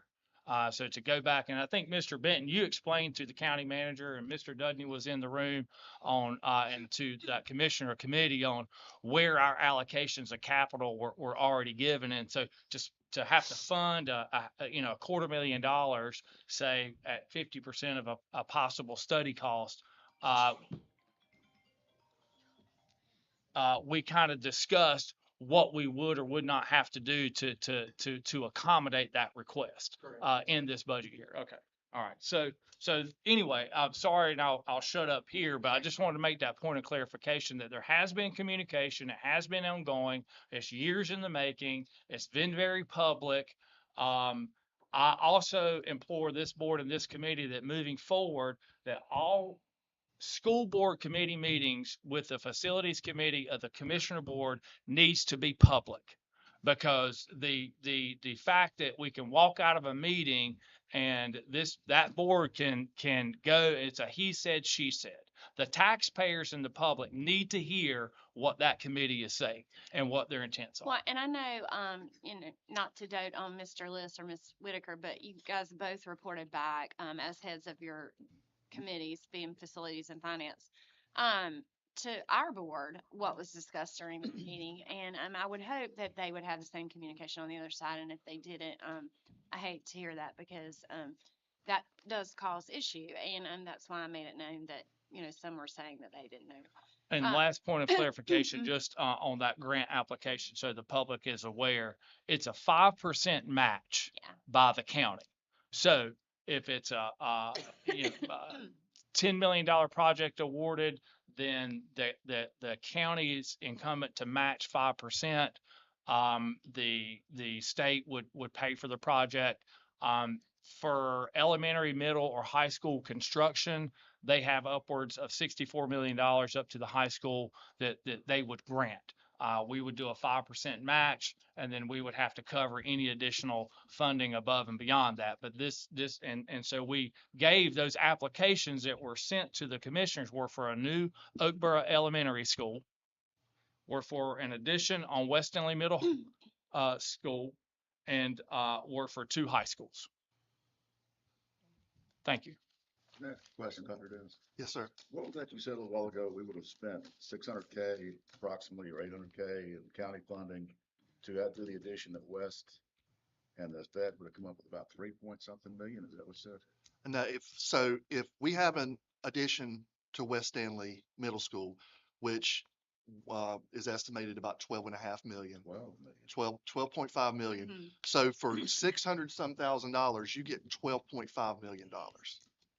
I'll take that. If the grant were to be approved. Take that to a different point. I was on a submarine for 4 years. Y'all know that, right? I beat this to death. We had a roof leak for 6 weeks while I was waiting on a contractor to come out and fix it. Every time it rained, I couldn't sleep at night, because you don't wait till the floodings occurred to fix the issue. West Stanley Middle is over capacity today. Will be more over capacity come spring, and will be critically over capacity next year. And kicking this can down the road when our taxpayers, local taxpayers, could have been out $700,000 versus 12 million, to me just seems ludicrous. We would have applied for this. We might not even have gotten it, but at least as a board, we're trying to address a problem. Locust is over capacity. The feeders for West Stanley Middle are all either at or over capacity. It's going to get worse.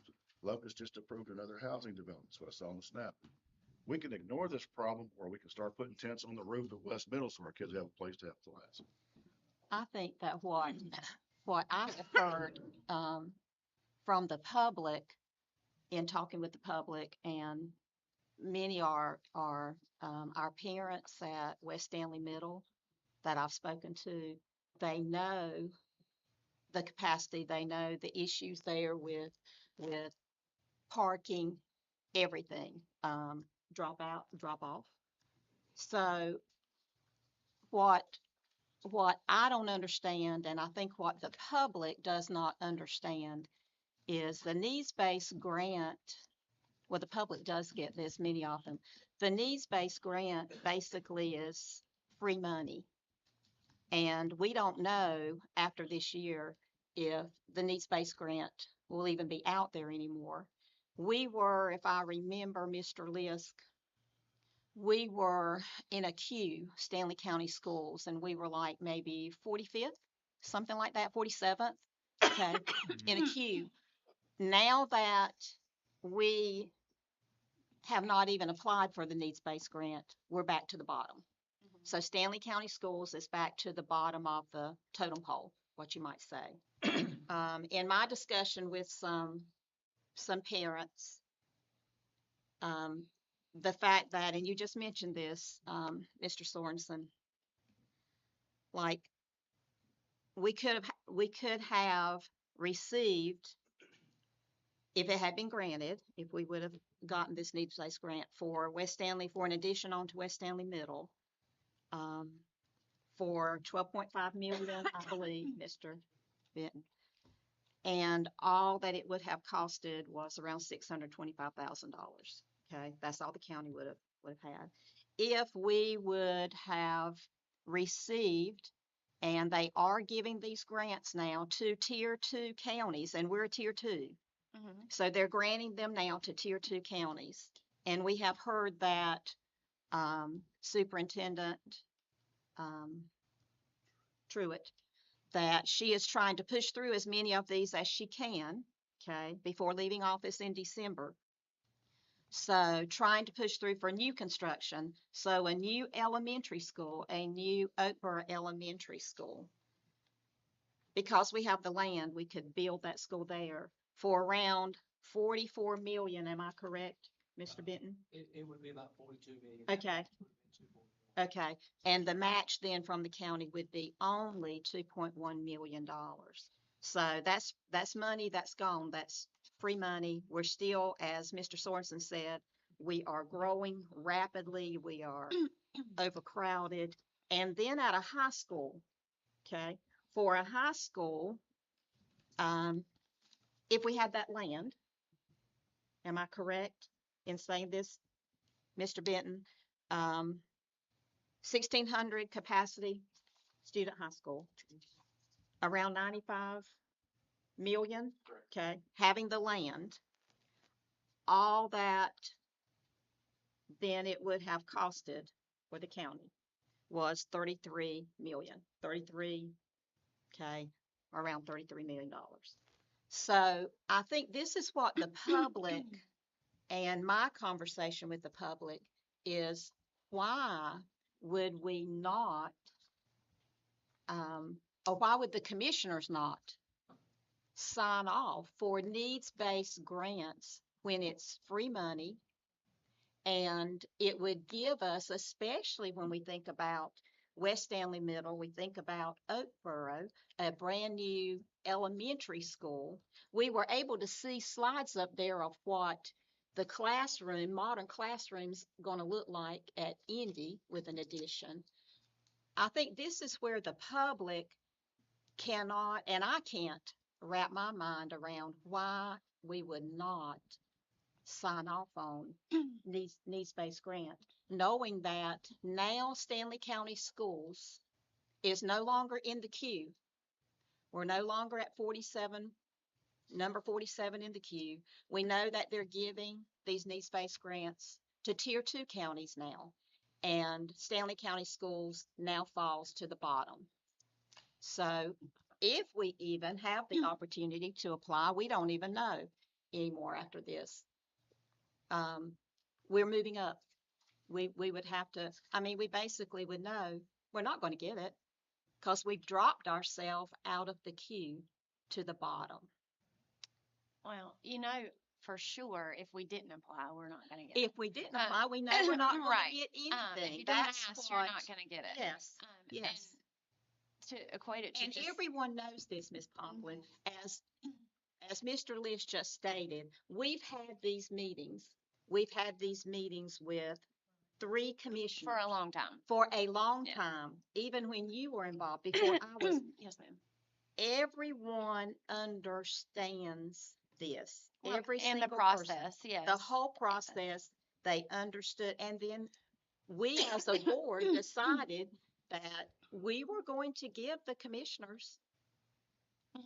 what we put together, application. Thank you, Dr. Dennis and Mr. Benton, for working extremely hard on those applications to send to the commissioners.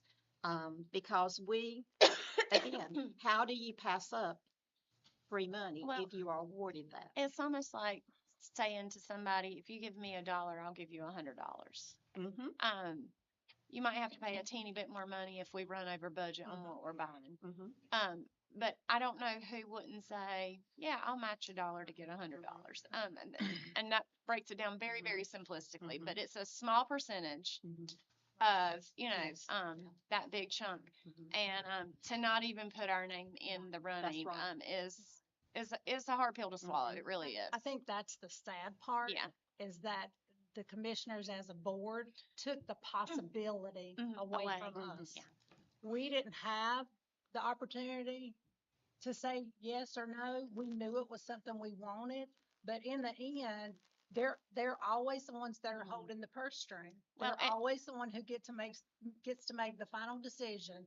You know, And just for Our public clarification, commissioners we are- cannot submit it without their, right, it has to without have their signature. I'm not sure that Right. everybody Right. understands. I want to The make that public clear. needs to understand We can that. prepare it and have it Correct. ready to go, but without the commitment of the Right. 5%, we cannot submit it. Right, and it stopped with them because Right. we didn't have their signature. You know, our commissioners are not doing their job, but it seems like they want to do our job.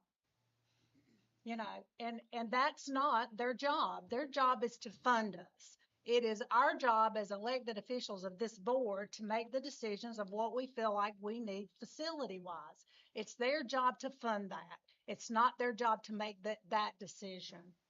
And that's a hard pill to swallow. It is. When ultimately it's not our responsibility. I just feel like they wouldn't let this old man go sit on Santa's lap because I do believe in him apparently and ask for the grant. That's what it feels like. So I was accused of believing in Santa Claus. We do. Santa Claus is the federal government's grant program that we have just walked away from That's right.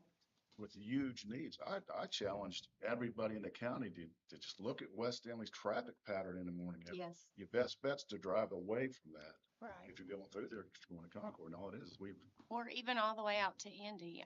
You know, I mean, we're that we're whole having thing. backups at all of those western end schools because they're full, and this would have helped address that plan of maneuvering things around to alleviate some of that. And I think our parents understand that. The parents that I have talked to, because they're in total shock that we could have received money to, as you said, address all of this, to add an extension, to have a brand new modern To elementary save school. money for the taxpayer. That's what, and they are understanding that.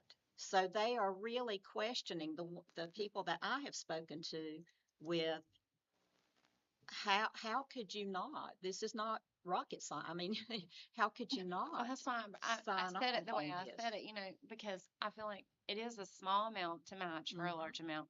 But And now it is going to cost the taxpayers way more money. well, in some roundabout way, and we know we can't fix all the things at one time. That's what I alluded to earlier with Mr. Benton, you know, taking on that long laundry list.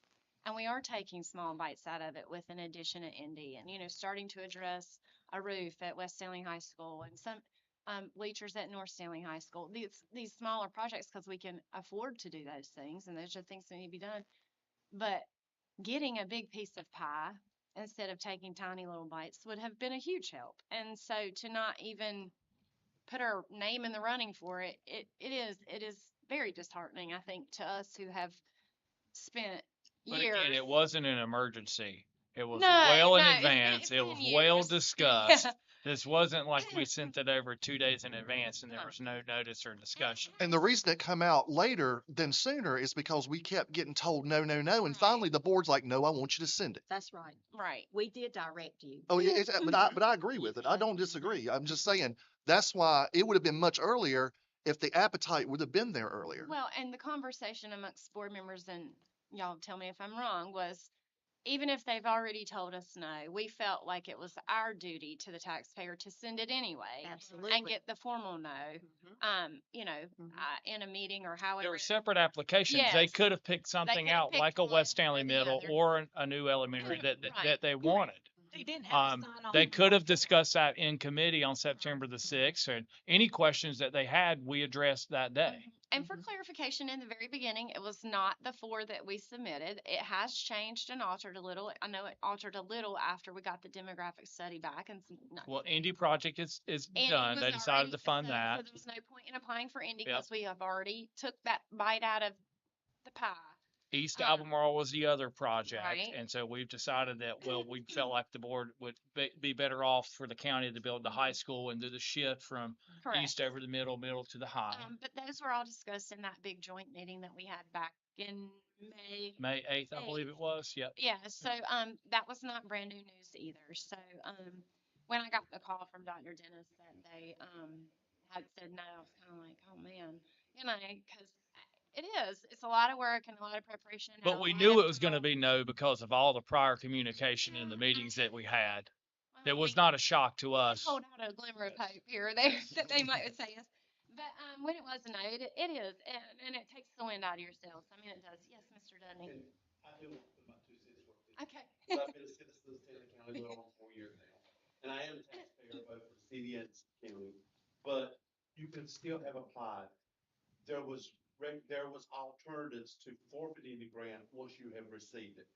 You had 24 months from the date of we getting the grant that you could either initiate or determine that the fund is not there to continue. So by not even putting the application in and getting the agreement of the county commissioners really just as a slap in the face for the taxpayers of Stanley County and the students of Stanley County.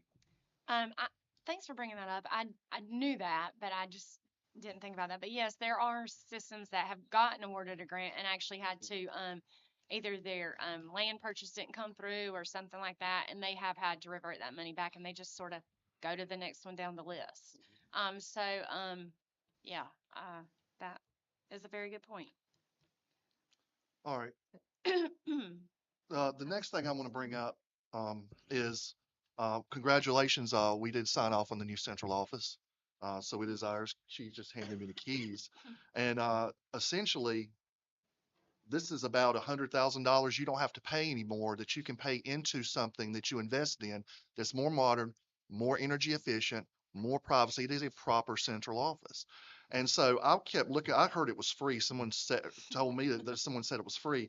I don't know where free money comes from because when I look at the itemized budget from the county manager, I see current expense, Article 44, teacher supplement grant. I see any school project capital outlay, school debt service, principal, and interest. I don't see central office on there. I went back in the most recently signed lease, and I do not see where any funding is supposed to be done this way. I don't know. I called my old district. I said, do y'all cut checks for your central office? Because you're in a government building just like me. They said no. So why, just 2 questions, I guess. Maybe you can help me understand this. Why am I cutting 4 checks a year that's going to equal $89,291? Why am I cutting checks that equal $16,642 in electricity, and I've got all these other utilities as well? Why am I cutting these checks if it's free? Why should Terry and them have to cut the checks? Plus any maintenance, and that's a good point. We spent tens of thousands of dollars putting an AC unit on here. I've rented houses before. When the AC unit goes out, do I have to buy my own AC unit? Do I have to work on my own house if I'm paying a rent or a lease? I find that hard to comprehend. So one of 2 things is happening. Either they're putting it in here and they're taking it back out, which means they're inflating the amount of money we're actually getting to spend on students because it's pre-spent, or they're taking the money straight away from kids. when they could give us this space for free? I don't know the answer. I wonder if everybody else is getting invoiced in this building. I don't know the answer to that. I'd like to see where they're paying. And I But think I don't know what free is, but free is not, and I'm sorry to cut you off. Free is not close to $100,000 every year out of your current expense.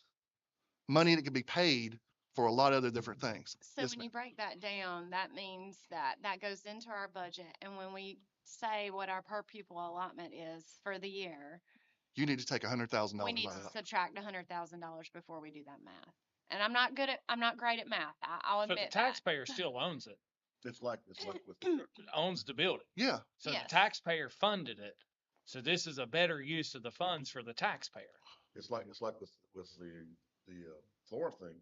If we can spend more money now and then 10 years from now not have that bill ever again, that's saving the taxpayers in the long run.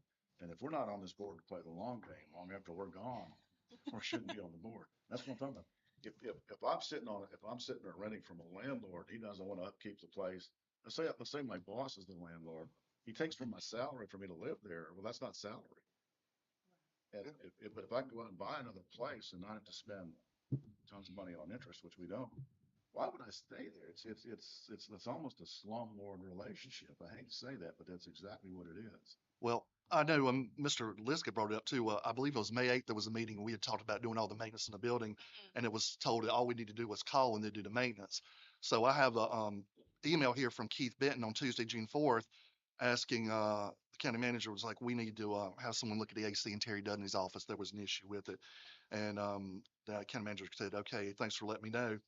And then all of a sudden, an email it come back from the county manager. I spoke with our facilities director, Todd Louder. This was on Tuesday, June 4th at 4:44. And he said, our staff has never worked on AC units for the school system offices. I reviewed the initial lease, page 2, Article 5, and it does appear HVAC and other plumbing, mechanical, and electrical work is excluded from our required repairs. It appears we have the responsibility for the walls and the roof. That's not what I heard.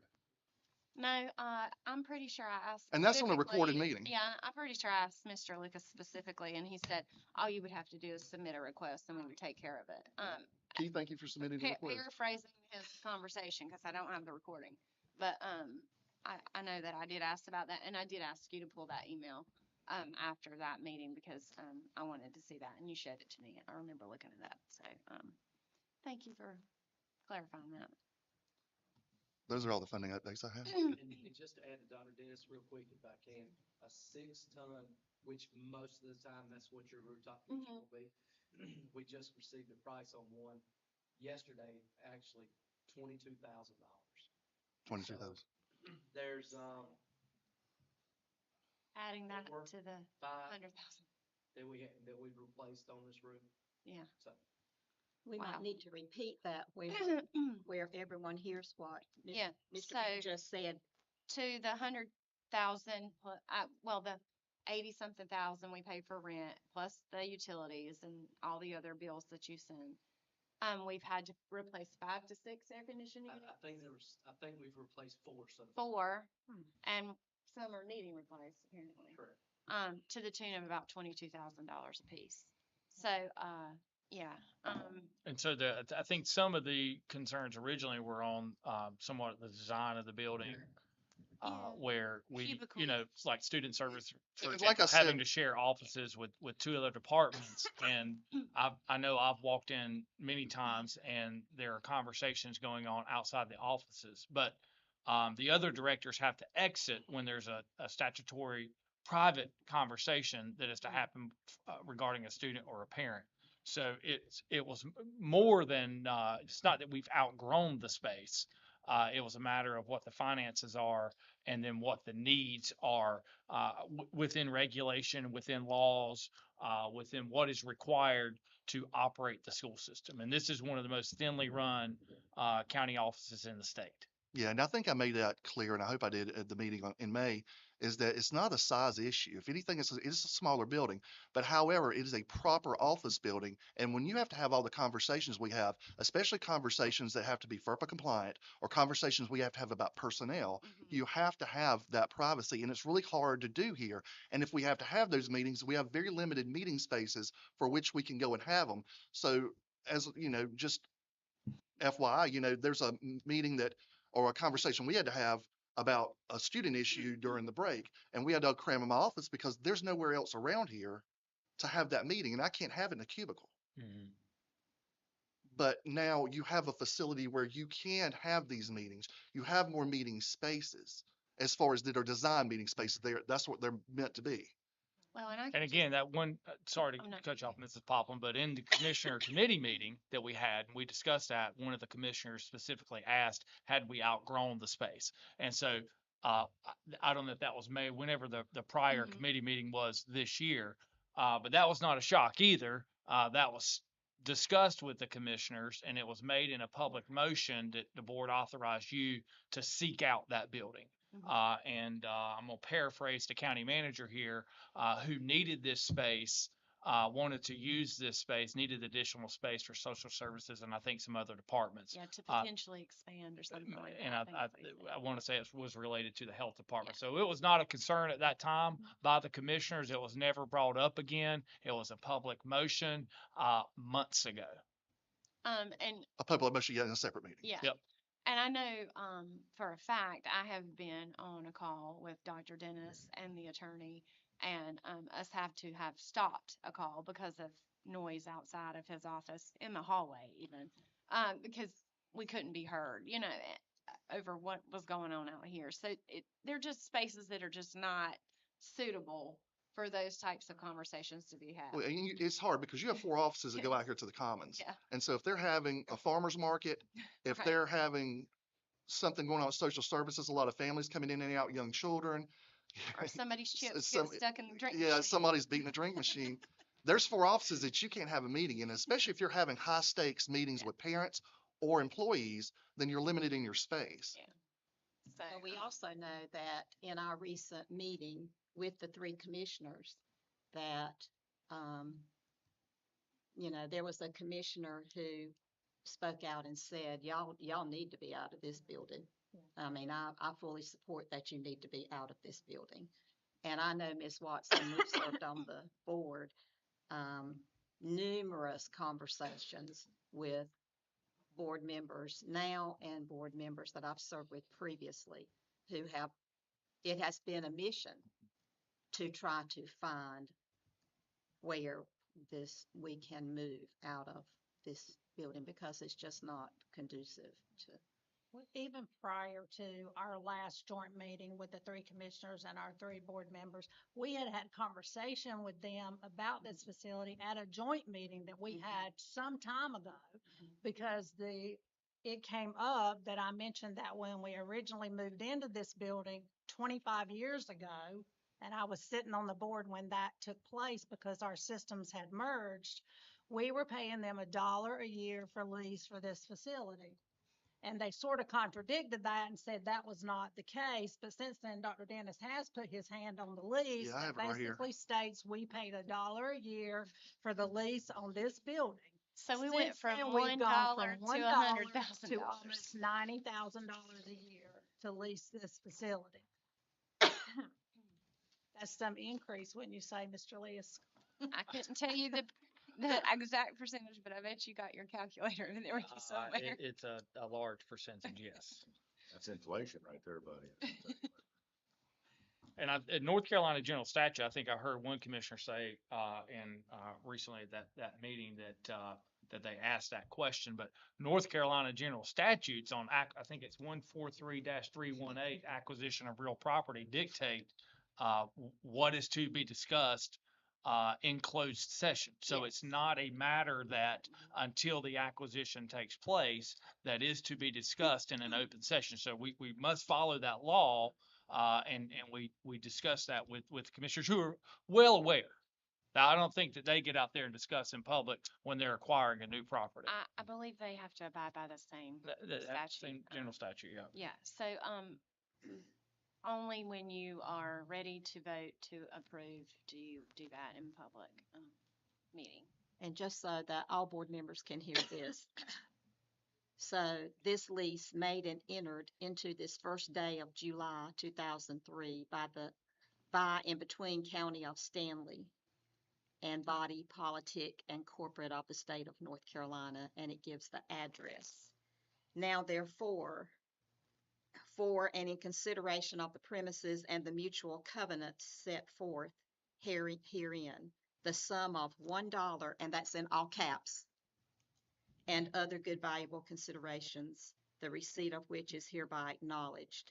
The landlord hereby leases the tenant $1. So we have found the lease. So essentially, we were paying $1 out of our students. So at one point it was free, but then it was no longer free because it Yeah. became an expense taken away from the per pupil That's what I was gonna allotment say, we're taking that's it given to, from not our capital students, outlay. So yeah. the public has to understand that the general statutes dictate that. Mm-hmm. What is used for capital has an asset tag, a building, a Chromebook. What is given locally under current expense, or Article 44 sales tax, which the county manager puts into current expense, that is unrestricted. That is what's used to help students in any way. North Carolina general statutes dictate how the state money is used. So it's just essentially a pass-through with very limited flexibility.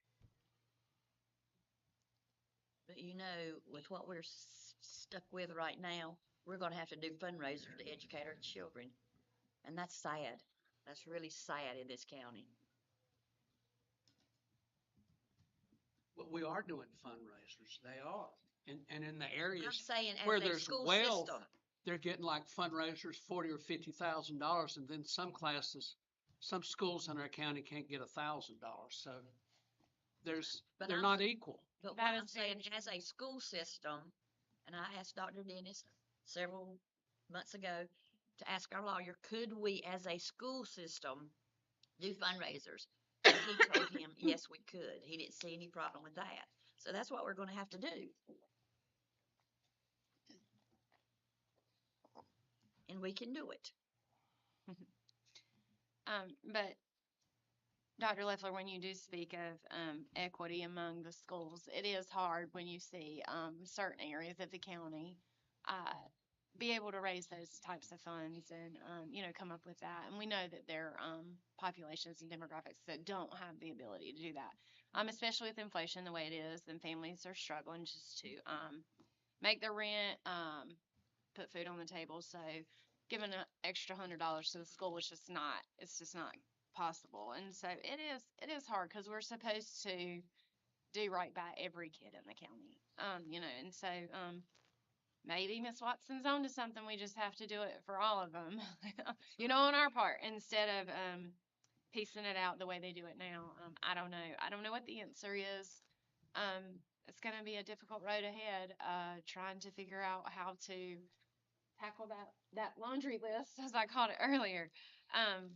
And especially without even putting our name in for that money. So, I do want to say one more Okay. time that how appreciative I am of, the work of this whole board.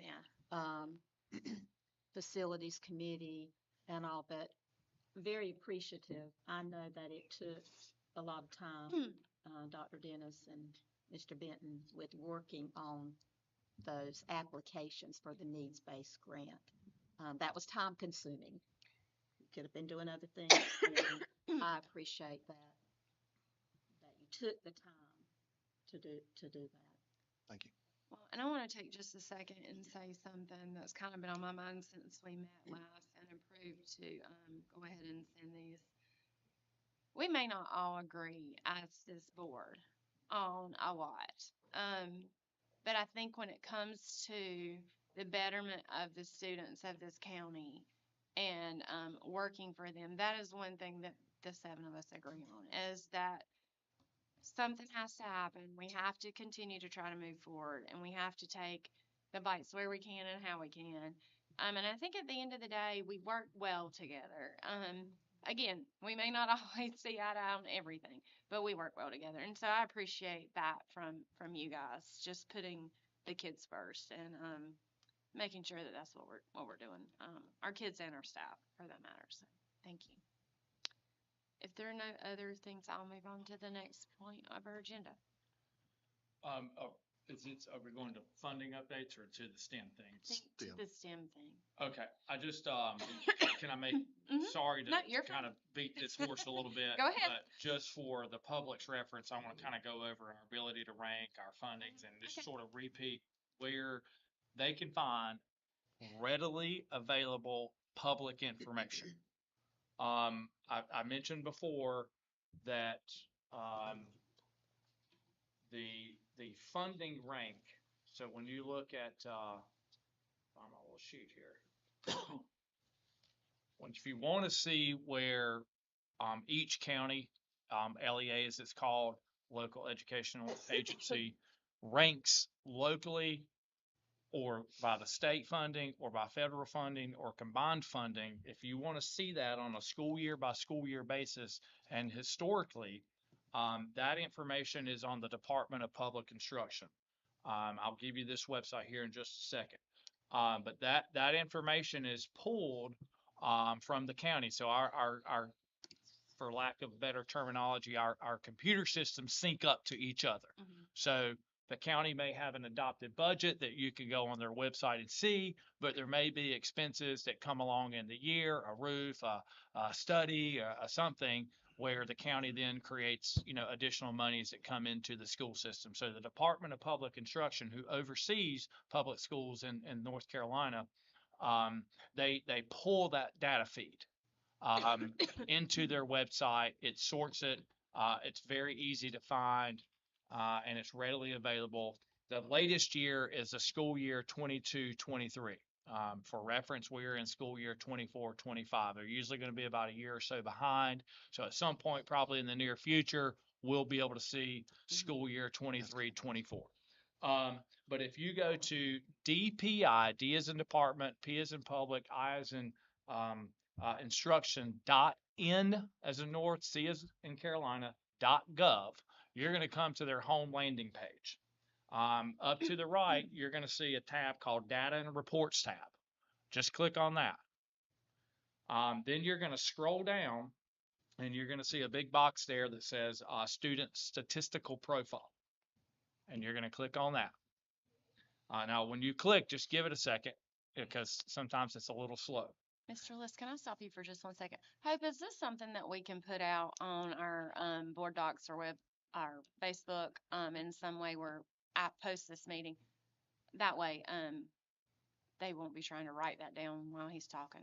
Okay, thank you. Go ahead. Sorry. No, that's a great idea because I've got another one I'm going to give them too. I just thought that might make it easier if anybody really wants to go and dig into that. It will, to have it because available. one of the things that came up on September 6th in the commissioner meeting was they provided self-reported data from an association of county commissioners. The county manager provided that, and one of the commissioners that were dumbfounded that we had never given him any information, although it has been disseminated to that board, to that committee, and also in public meetings I provided this. So it's been readily available public information, but they always seem to be shocked by it. But this is not self-reported. We didn't make up this numbers. Dr. Dennis didn't call them and tell them what he would prefer to see. This is actually pulled from a data feed. This is what I understand to be from the Department of Public Instruction audited data on the real monies. So again, dpi.northcarolina.gov, go to Data and Reports tab, scroll down, click on Student Statistical Profile. Once you get there, you're going to see like these little plus symbols and probably some what we would call EduSpeak on the left-hand side. These are just tabs that you can click on. The one you're going to want to click on is Financial Info, Financial Information. Scroll down to Table 24, Per Pupil Expenditure Ranking with child nutrition included. And just a reminder, child nutrition runs like an enterprise where we can generate up to about a 2% profit off of that. So it's you generate revenue, you have expenses, the state caps it, but it is something that we outlay an expense and we need to recoup. So it runs like a business, runs like an enterprise, and any profits or losses are reported here. So it gives you a very accurate idea of how we're funded locally. Now, you can go in there and sort under this per pupil expenditure ranking, just click local. And or click LEA to sort by name to see where alphabetically where Stanley County is. What you're going to find is that for the 22-23 school year, we rank, let me pull it, I've got it here.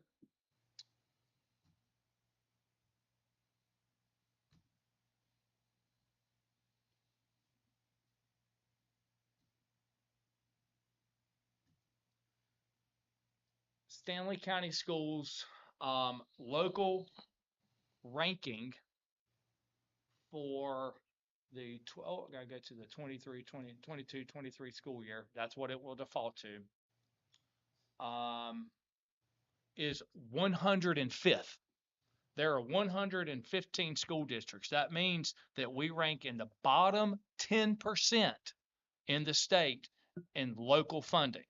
That is monies that your county taxpayer gives to the school system, allocated by the county commissioner board, voted and adopted, that can be used to buy different things for curriculum to educate the kids. This is not for buildings. That is capital outlay. So if you want to see, well, what about buildings and capital outlay that I mentioned before, on that same left-hand side where you see all the little tables, you would scroll down and you would want to click Table 29, which is the ranking of financial average daily membership. That's ADM. That just is basically the state picks a month, usually month 10, I think it is, and that's how many students you have in your school system. And then and you click on, so the ranking of average, Table 29, ranking of final average daily membership, total per pupil expenditures, and capital outlay. Again, you can sort by name, so you can, quickly get Stanley County up there because where it starts with an S, we're near the end. We're near the end in a lot of places, actually. So when you look at the far right column, it says rank cap outlay 5-year average. We're 85th. Okay, so 85th, I think put us in the bottom, let's see, 85th of 115, almost in just outside of the bottom quartile in capital outlay funding. So when you ride around and you see all these buildings in need of repair, your kids are in them, we're funded in the bottom quartile. In that same line, you see, and there's a column for rank of ADM. Remember, ADM's average daily membership, we're 41st, meaning we're in roughly the top third in the state for the number of students we have, yet almost in the bottom quartile in funding for our buildings. That also applies to Chromebooks. Well, and not to beat a dead horse, but when you say that per pupil allotment, we just determined that almost $100,000 of that per pupil allotment doesn't go to pupils, it goes to rents. On top of that. Exactly. Okay. Yep, because that's coming out of that per Right, pupil allotment, exactly. not a capital outlay. Right.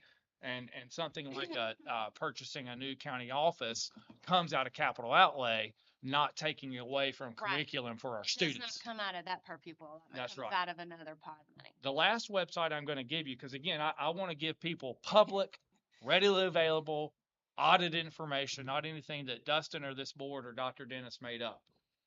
Or self-reported data is given to us by the county. I mean, I'd love to self-report. I'd put us last because that's where we're almost at. I'd like to direct the public to go to North Carolina's ncforum.org. ncforum.org. That is the Public School Forum of North Carolina, a nonpartisan institution. What I want you to pay attention to here is when you go to northcarolinaforum.org/LSFS county profiles / that's the direct website, or you can find your way to the ranking for Stanley County. It's very easy to navigate the county profiles on that website. This is data based on the 21-22 school year, so it's 1 year behind the Department of Public Instruction. It shows the Stanley County, their ability to pay, as 59th in the state. Remember, we're 115 school districts, 100 counties. We're 105 out of 115 in local per pupil funding, bottom 10%. 85th out of 115 in capital outlay funding, almost bottom quartile. Yet, we're almost in the top 50% in our ability to fund. Now, you say, well, How is that format? Well, you can look at their methodology on that same website, which I did, and I wanted to see, well, how do they calculate ability to pay per ADM? Remember, ADM's average daily membership. They take income adjusted total revenue. Now, I'm going to get into the weeds a little bit here for the public, but if you ever want to look at their financial reports when you're bored, there's things called tax revenues and there's things called non-tax revenues. Well, here we're combining both of those because there are some parts of the county that run like a business. They generated that the taxpayer doesn't have to pay, plus property taxes, real property taxes, et cetera, et cetera. It's all combined in total revenue divided by ADM. So in other words, we generate a lot of revenue and give just a little bit to the schools. We underfund our schools by a significant margin, almost dead last in the state. That's what I want the public to understand. We fund our schools almost dead last in the state. Now, last point I'm going to make is you can easily find this, but I'm going to circle back to DPI because I want to say, well, we do get state funding and we do get federal funding. Now, those are highly restricted. There are general statutes and federal laws that dictate when the dollar comes in, where it's supposed to go. We can't take that dollar and let Dr. Dennis go spend it on a cruise somewhere. No, it has to be used as the general statute says it has to be used. And so when I look at, I'm going to go back to table 24 here, or dpi.northcarolina.gov, student statistical profile. I'm going to look at the per pupil expenditure ranking with child nutrition included. Now I want to look, well, if we're 105th in local, I want to see where we're at with state and federal. Folks, it gets worse. There are 115 school districts. We rank a combined of all funding sources, we rank 112th out of 115 as of the 22-23 school years. That's the bottom 3% in the state. So when you think about all the needs we have, and you think about what you hear out of that county commissioner board, okay, it's very, very difficult to operate a school system of our size with the limited underfunding, limited money, and the underfunding perpetually that we have as a system. Thank you, Madam Chair. You get that NBA one out there, I'll tell you what. When the numbers guy gets on a roll. And now the other numbers guy wants If I to can talk. add to that, in the meeting that we had the other day with the 3 committee members on the commissioner board, the county manager made a comment, oh, this is old data. Well, it's because the 23-24 audited data has not been completed yet, Right. either for the school system or the county. So once that audited data is submitted to the state, then you'll have your 23-24. They can sit there and say that they've increased their funding in the last year or two, but look at our numbers in our ADM that Dustin has mentioned, how that has increased. So yeah, you can increase money, but has it increased perpetual to what our numbers of students have increased in the last 2 years? Madam Chair, thank you, Mr. Dudney. I do have one more point. Sorry about that. I forgot to tell, and you may remember. That's why you got the award on financial reporting. We keep hearing that we get $1 million extra every year. Okay, well, that sounds wonderful till you rank it on our ability to fund and where we're at and what our needs are. So let's just assume that in this 22-23 school year, I believe I have correct, the ADM used by the state was 8,512 students. So let's go and say, well, for what Mr. Dudney says, we don't have that audited data yet. We come out, we got another $1 million given to us locally by our county commissioners, and they're slapping each other on the rear end, telling people we gave them $1 million. And they all feel good about themselves. Okay. Well, let's just say that we used 8,500 students. Let's say we went down 12 students. Or maybe we went up 200 students roughly to 8,700. Okay. Well, if you take $1 million divided by either one of those numbers or somewhere in between, you're going to come up somewhere around 116, 117 rough, dollars per pupil. Well, if you add that onto this report that I see, that moves us from 105th to 101st. Woo! We should celebrate because that barely even moved us. So we're still, let me do it. If that's now that assumes everybody else stays the same. So maybe other systems underfund for a year, or maybe they overfund. That's just assuming that everyone else stayed exactly where they're at. we got another $1 million divided by 8,500 to 8,700 students, because right now we're at 8,706 as of last month. But 101st divided by 115, still 101 divided by 115, we're what, bottom 12%? So we get out of the bottom 10, woo! We got to have a party. We're in bottom 12 now. Well, and I'm not numbers guy again, but we still didn't subtract that 80-something thousand dollars either, right?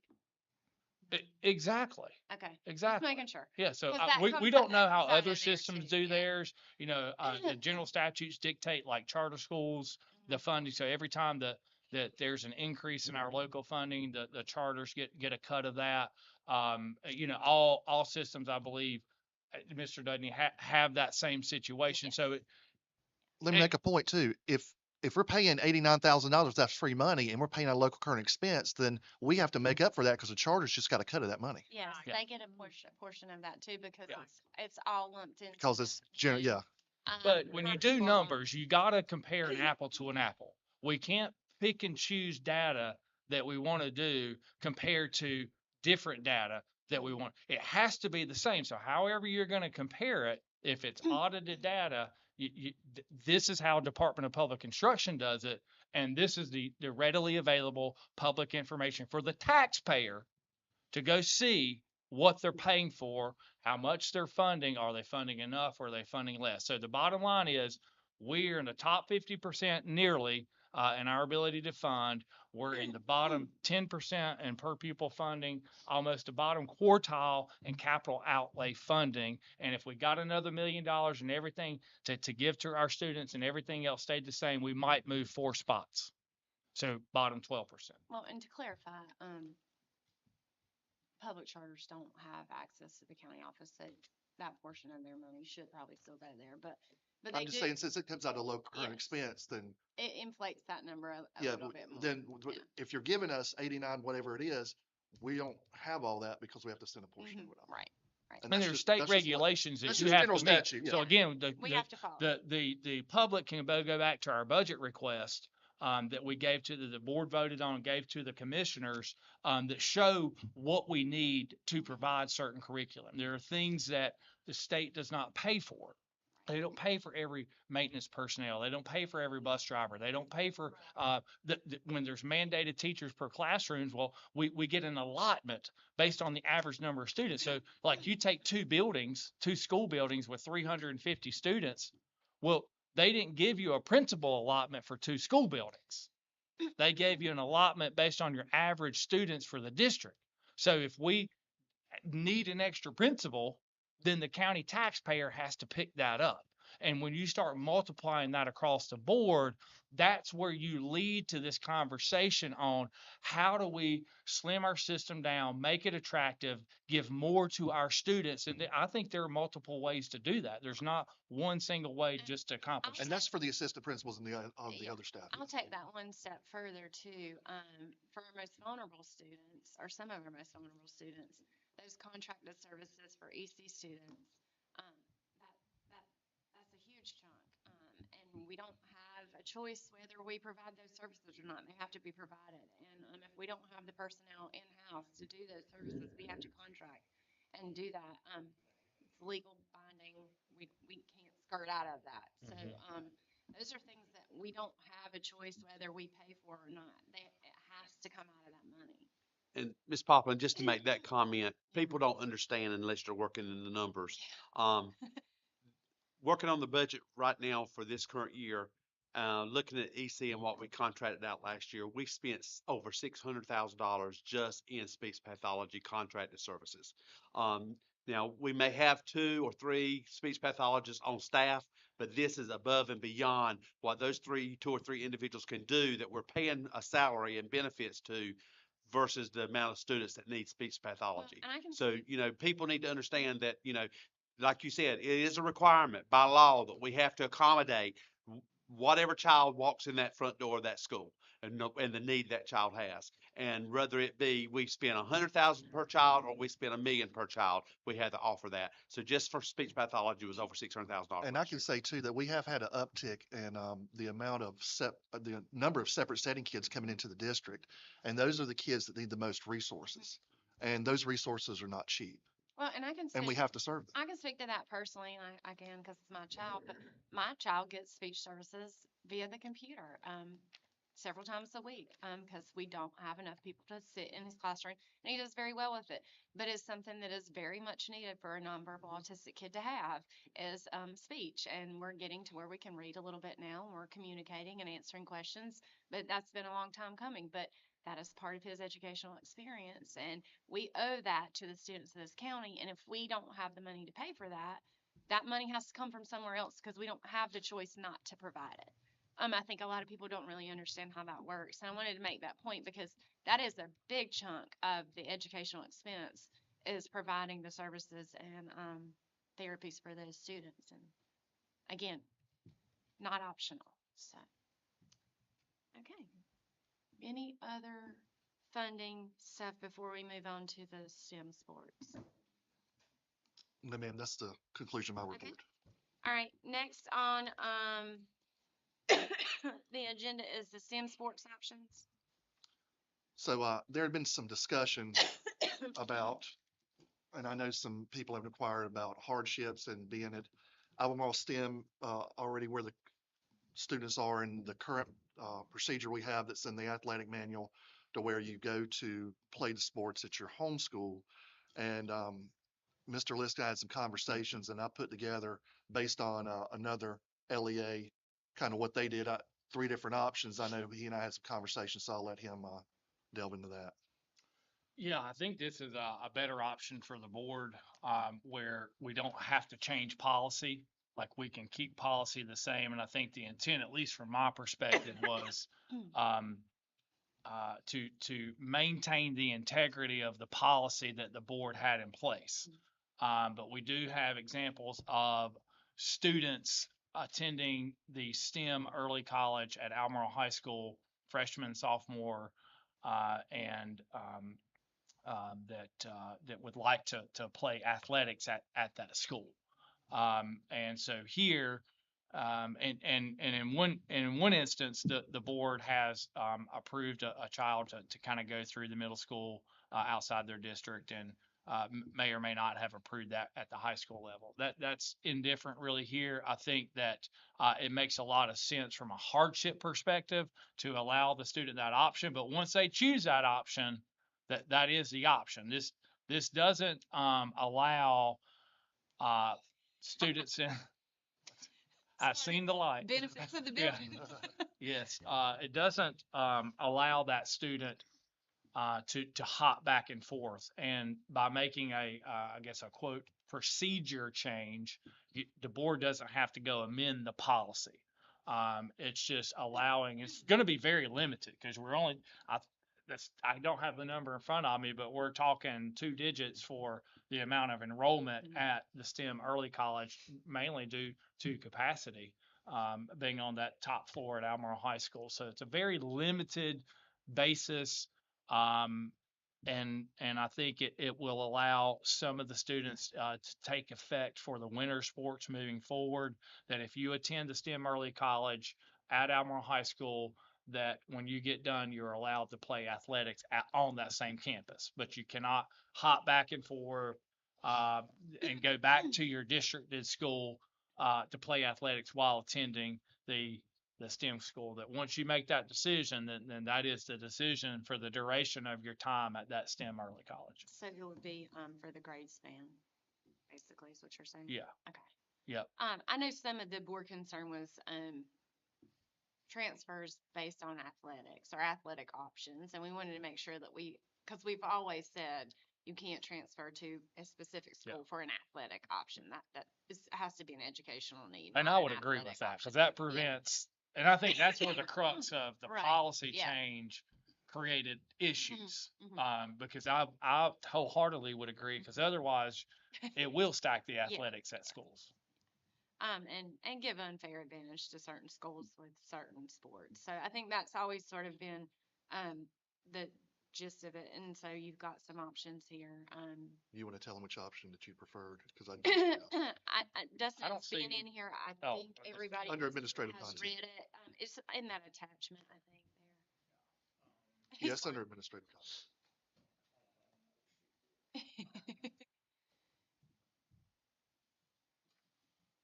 I can't remember which one we chose. I think it was number 1, wasn't it? Students roles. Sorry, I'm sorry.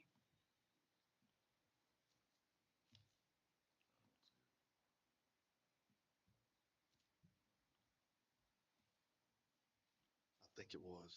Let me read 2 there. And this would apply to the early college and the STEM early college. Is that correct? It was number 1. But it applies to both. It won't apply to the other college because they're not on the campus of a school. So they don't really have a choice. Okay. They don't have to. Because Yeah. it says both on here. So. I think as you What? continue to read it. Yeah, as you get to the Click- thing. Okay, it- okay, Yeah, I just was,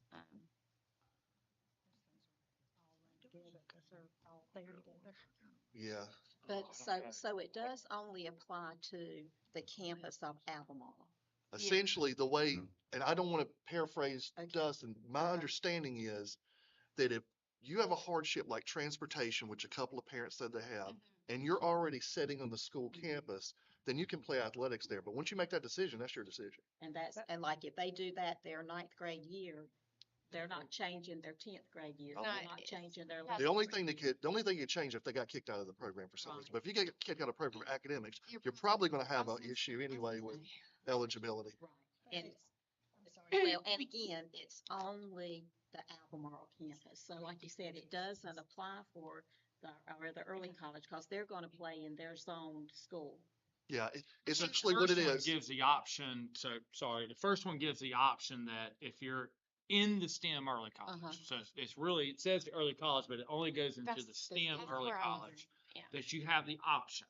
So if there's, say, 100 students that come in and whoever wants to play athletics, they then have an initial option that's permanent, as long as they remain enrolled in that choice program. So they can either play in their traditional districted school, or they could choose to play athletics at Albemarle High School on that campus. So that option then should remain permanent. But if we find out for some reason that you come to that school for athletic purposes, that's where your policy kicks in. Yeah, And then that's not an option for you. Yeah, exactly. So it falls back to the policy that doesn't allow that. Right. The second one only it has to demonstrate in hardship, and I really didn't like that. I think if we're going to go down the route of the procedure, give them the option, make it permanent, but it gives Dr. Dennis and his staff the flexibility to say, well, okay, well, if it comes to the preponderance of evidence concludes that you have done this simply for athletics, then you're out of the program. Or you got to go back to your district school. And just to clarify, because The third one doesn't give them an option. It says, well, if you go to the early college, then you got to play athletics there. I think that's going to be detrimental to the early college choice, because you've removed the choice there. right. But just to clarify, because I know this is being streamed to folks watching. So if you were to come out of the STEM school, even though you're at Albemarle, you're not going to come out and go to Albemarle High School. You're going to come out and go back to Unless you your were, districted high school. unless you were districted for Okay. Albemarle to start with. Just making sure. So, Yeah. I don't want people to think like, okay, well, if I don't cut it at the STEM school, I can come out and I can still go to the high school and play sports there. I don't want. No. I want to make it clear. Oh, yeah, only if you're Yeah. districted for Albemarle. Yes. And so that's where that policy, not changing the policy, codifies Right. that part of it. It's because it's a choice program, and it's just like we've ran into this as a board. Student goes into Indy, the DLI program, parent removed them from it, and then wanted to come back in. Well, Right. there wasn't a spot Yeah. then at that point. So now it's very similar here. If the board were to change the procedure, that once you come into the STEM, and say you didn't cut it out, and you say we're in the North Stanley district, and you went back to North Stanley, well, then your athletics now plays at North Stanley, just like your academics. You don't continue playing. You had to be enrolled in the STEM early college because it's located on that campus. Now, if it moves, then that changes. So if you move the STEM early college to a different school. campus, now at that point the board would have to grandfather folks in likely, or make some other choices. But here, I think we've got students attending that school that have the choice, that as long as they remain enrolled in that choice program, I would like to see them have the option to play on that same campus. So when they get done with school, but again, that option is one time and one time only.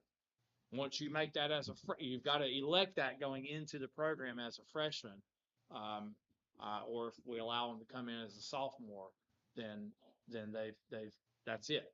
Otherwise, they go back to their district of school, and there's not a going back and forth. So an example would be if you had like a ninth grader come there from West Stanley, they obviously probably can't drive yet. So when school gets out, somebody either has to get there and pick them up, because we don't bus back to. We bus, but it's like, But yeah, not in time for basketball. if you have a or sport that's whatever. starting right after school, Or some if you're sports you traveling, can, Yeah. but yeah, it would be more difficult, unless they're making some type of, at the school level, Mhm. That's some as type a of former accommodation. coach, that would be a nightmare. The coach can't count on kids having to take the 30-minute drive every day to Yeah. get to Yeah. practices. You can't change what you do for the whole team to accommodate. What I see the way it was is eliminating opportunities from our kids in the STEM school at Albemarle. If that kid's got to go to the north to play basketball or west to play football, he's probably not going to be able to do that, because the parents that have the responsibility of getting that kid from Albemarle there every day for every practice, picking them up. You might say, well, they're picking them up for practice. That's not the same. At South, if it was a matter of kids had to go somewhere else and come, they wouldn't get there. So I'm just saying, as a coach and a Mhm. teacher, I believe this board this is a wonderful group, but every school board makes things harder than they have to be for people that are down on in the trenches. And that's one of those things. So if you tell a kid you're going to a STEM school, you're locked in for that STEM school. Our best schools are the STEM and those are the early college or STEM early college. They're not going to survive there if they don't keep their academics up, which to me is the other side of the coin. You don't do sports if your academics fall. But when this whole conversation came up, it's like, so a kid's going to sit in a school building for 7.5 hours and then have to go to North Stanley or West Stanley or South Stanley to play football. A lot of these kids they're not going to do it. You're looking at the other side of it, where you got these kids who are going to take advantage. I just don't see parents pushing for that, especially to get to the young athletics programs. A great group, but outside that group. We're just looking at very few students. I agree with you. I mean, very few. And I think keeping the integrity of the fact that we're just not letting students go from one school to the other for athletic purposes. That's still policy. It's still the policy. That's when I think it was first being thrown around that I had some concern, because we all know that happens. There's certain folks out there that want their kid to go to a certain school because of a sports team. And, we've always been very, very hard set on, no, that's not something we want to do here. And so I wanted to make sure that we were keeping that, in the spirit of that, keeping that, pretty steady. But, Which county was it that we looked at? Guilford. Guilford, yeah, I know that. Guilford does number 3. Yeah. That's their. But it's still happening. I mean, they don't come in here and say it, but it still is happening. We know. So if we put this in place, I want to make sure I understand. We're looking at freshmen now. Mm-hmm. So we're not putting this in place for a sophomore, junior, or senior that's in the STEM, on the STEM campus. You really need to put it like That's starting as this a point, freshman. every sport moving forward. You can do one of two things. You can either start as a freshman, or if you can find a student that has yet to play a sport. So if and that's the flavor of the board, how you want to do that. Mm-hmm. So say you've got a junior who's never played a sport. Then all of a sudden they're like, well, dang, I can play this sport now because I don't have to get transportation over here. then you might wanna I see what consider you're saying, them. like, say maybe they were interested in volleyball, but they knew that they couldn't get to the school, so they never even tried. And now it's like, oh, if I can play it here, I'll play it here, When but, that kid applies for college, that's just one little line they look at. They did at Yeah. least pay some kind of sport, some kind of extracurricular. I hadn't really thought That's my about it. perspective, is let's look at the opportunity for giving kids. We Well, that don't was wanna my be taken question, advantage of. yeah. But if they've So- already played sports for their Homeschool. homeschool, then Then they're not changing.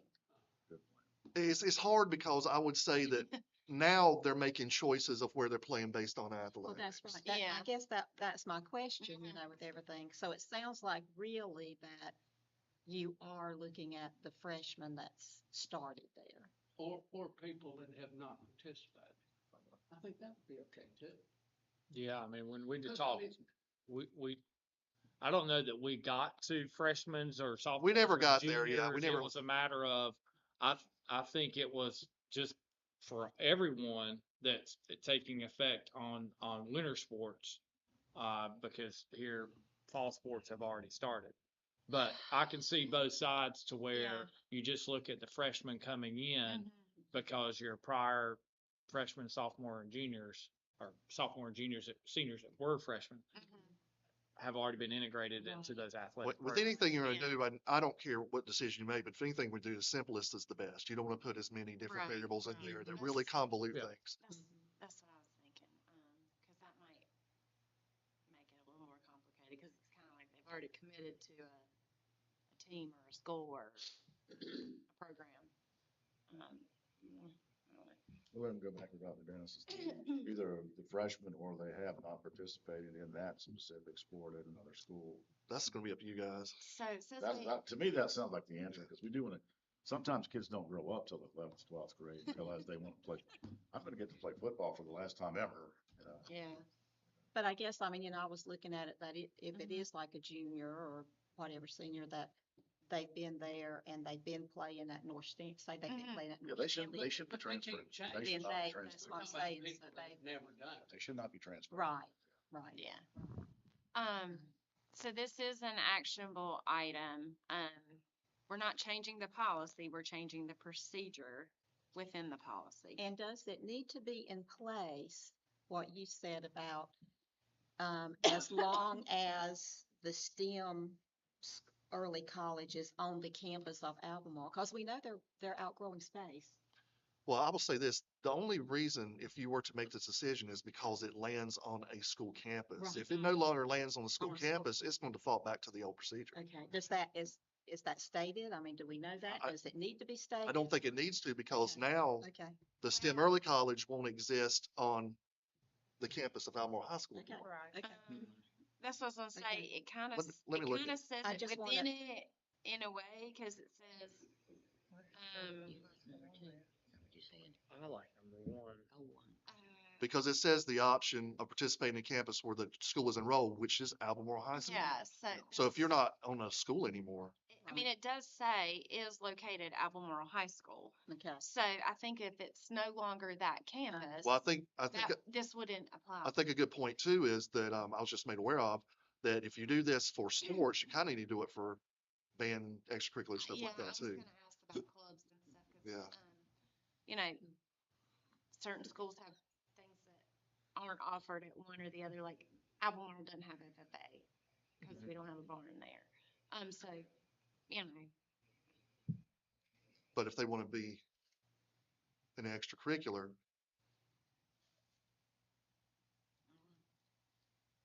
I wouldn't do it for one and not the other. I'll leave that. I think you're right. I think you could run into some Mhm. accessibility stuff, and then you could look like you're just favoring sports and not the whole Yeah, student that's what experience. I wanna make sure that we're doing it not for the athletic experience of it. I wanna make sure that we're doing it for the betterment of the students' educational and extracurricular benefits, not, And that's an easy adjustment. not to I benefit would one or agree the with other. I that don't to know how to say what to I'm, the what tune I'm of, thinking. for all those, whatever Yeah, the yeah. opportunity is, that it might make it more accessible, kind of to Bill's point, that if, a student can have something to do, I can't remember when the early college gets out, but somewhere between 2:30 and Mhm. 4:30 can have some sort of extracurricular that they can be involved in, throughout the school year, then that may or may not alleviate some hardships on parents. It just provides more opportunity and they're already on the campus. And I would just, yeah, I do clubs and extracurriculars. I don't doubt band's gonna be an issue because they can't take band and they can't be in band and be in Yeah, early college at right, the same time, but you'll have some different clubs and activities. I've often wondered this, like, how are the students chosen to either be at Stanley Community College on that campus or in the STEM? That's a good point. So what they do is they actually, on their application, they can put which one they prefer. But in the end, it's up to the administration on how they place the kids. Okay. So, because you may have a disproportionate number at one or the other. You know, you're gonna have ones that are gonna pick the early college because they like it on the college campus, or maybe it's closer to where they live. And the ones that's gonna pick the STEM because either they live in Albemarle and it's closer, or, you know. But then after all that's settled out, then they place the kids. And I know there is some opportunity. I remember a situation when Mr. Adams was principal to where they can do some finagling for some special things. But, you know, normally they say up front, like, you know, where we place you is where you place you. Well, I remember the application, you know, I've got a granddaughter that's Yeah. in but I wasn't sure how the whole selection process went. That's my understanding, yeah, and on how it works, based on the experience I had with an issue. So, I mean, I'll I was gonna move say, I'll to leave it up to you. approve number one and add in what you mentioned, Extracurricular. extracurricular activities. And I don't know if we need to, you know, like the band issue, you can't, because that kind of ties into, Well, since it's a class, I guess. That band would be the one thing they couldn't do. Do the kids in the STEM program at Albemarle compete? maybe we can Special add select extracurricular activities. Well, we could put it, other extracurricular activities, clubs, and, oh, I had the word a minute ago. I use it all the time. Opportunities, maybe. After school opportunities.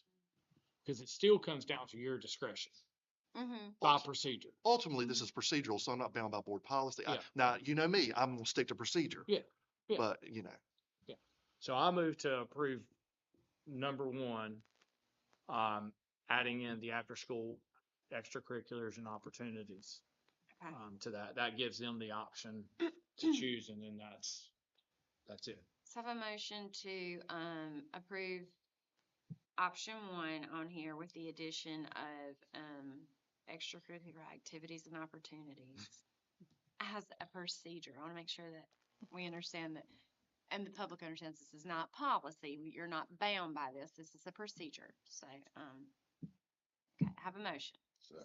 and a second. Any discussion? All in favor? Any opposed? Okay, this is passed. Anything else with that? I don't have anything else. Okay, next up is closed session. So, I will give our folks some time to get ready for that.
us back into open session.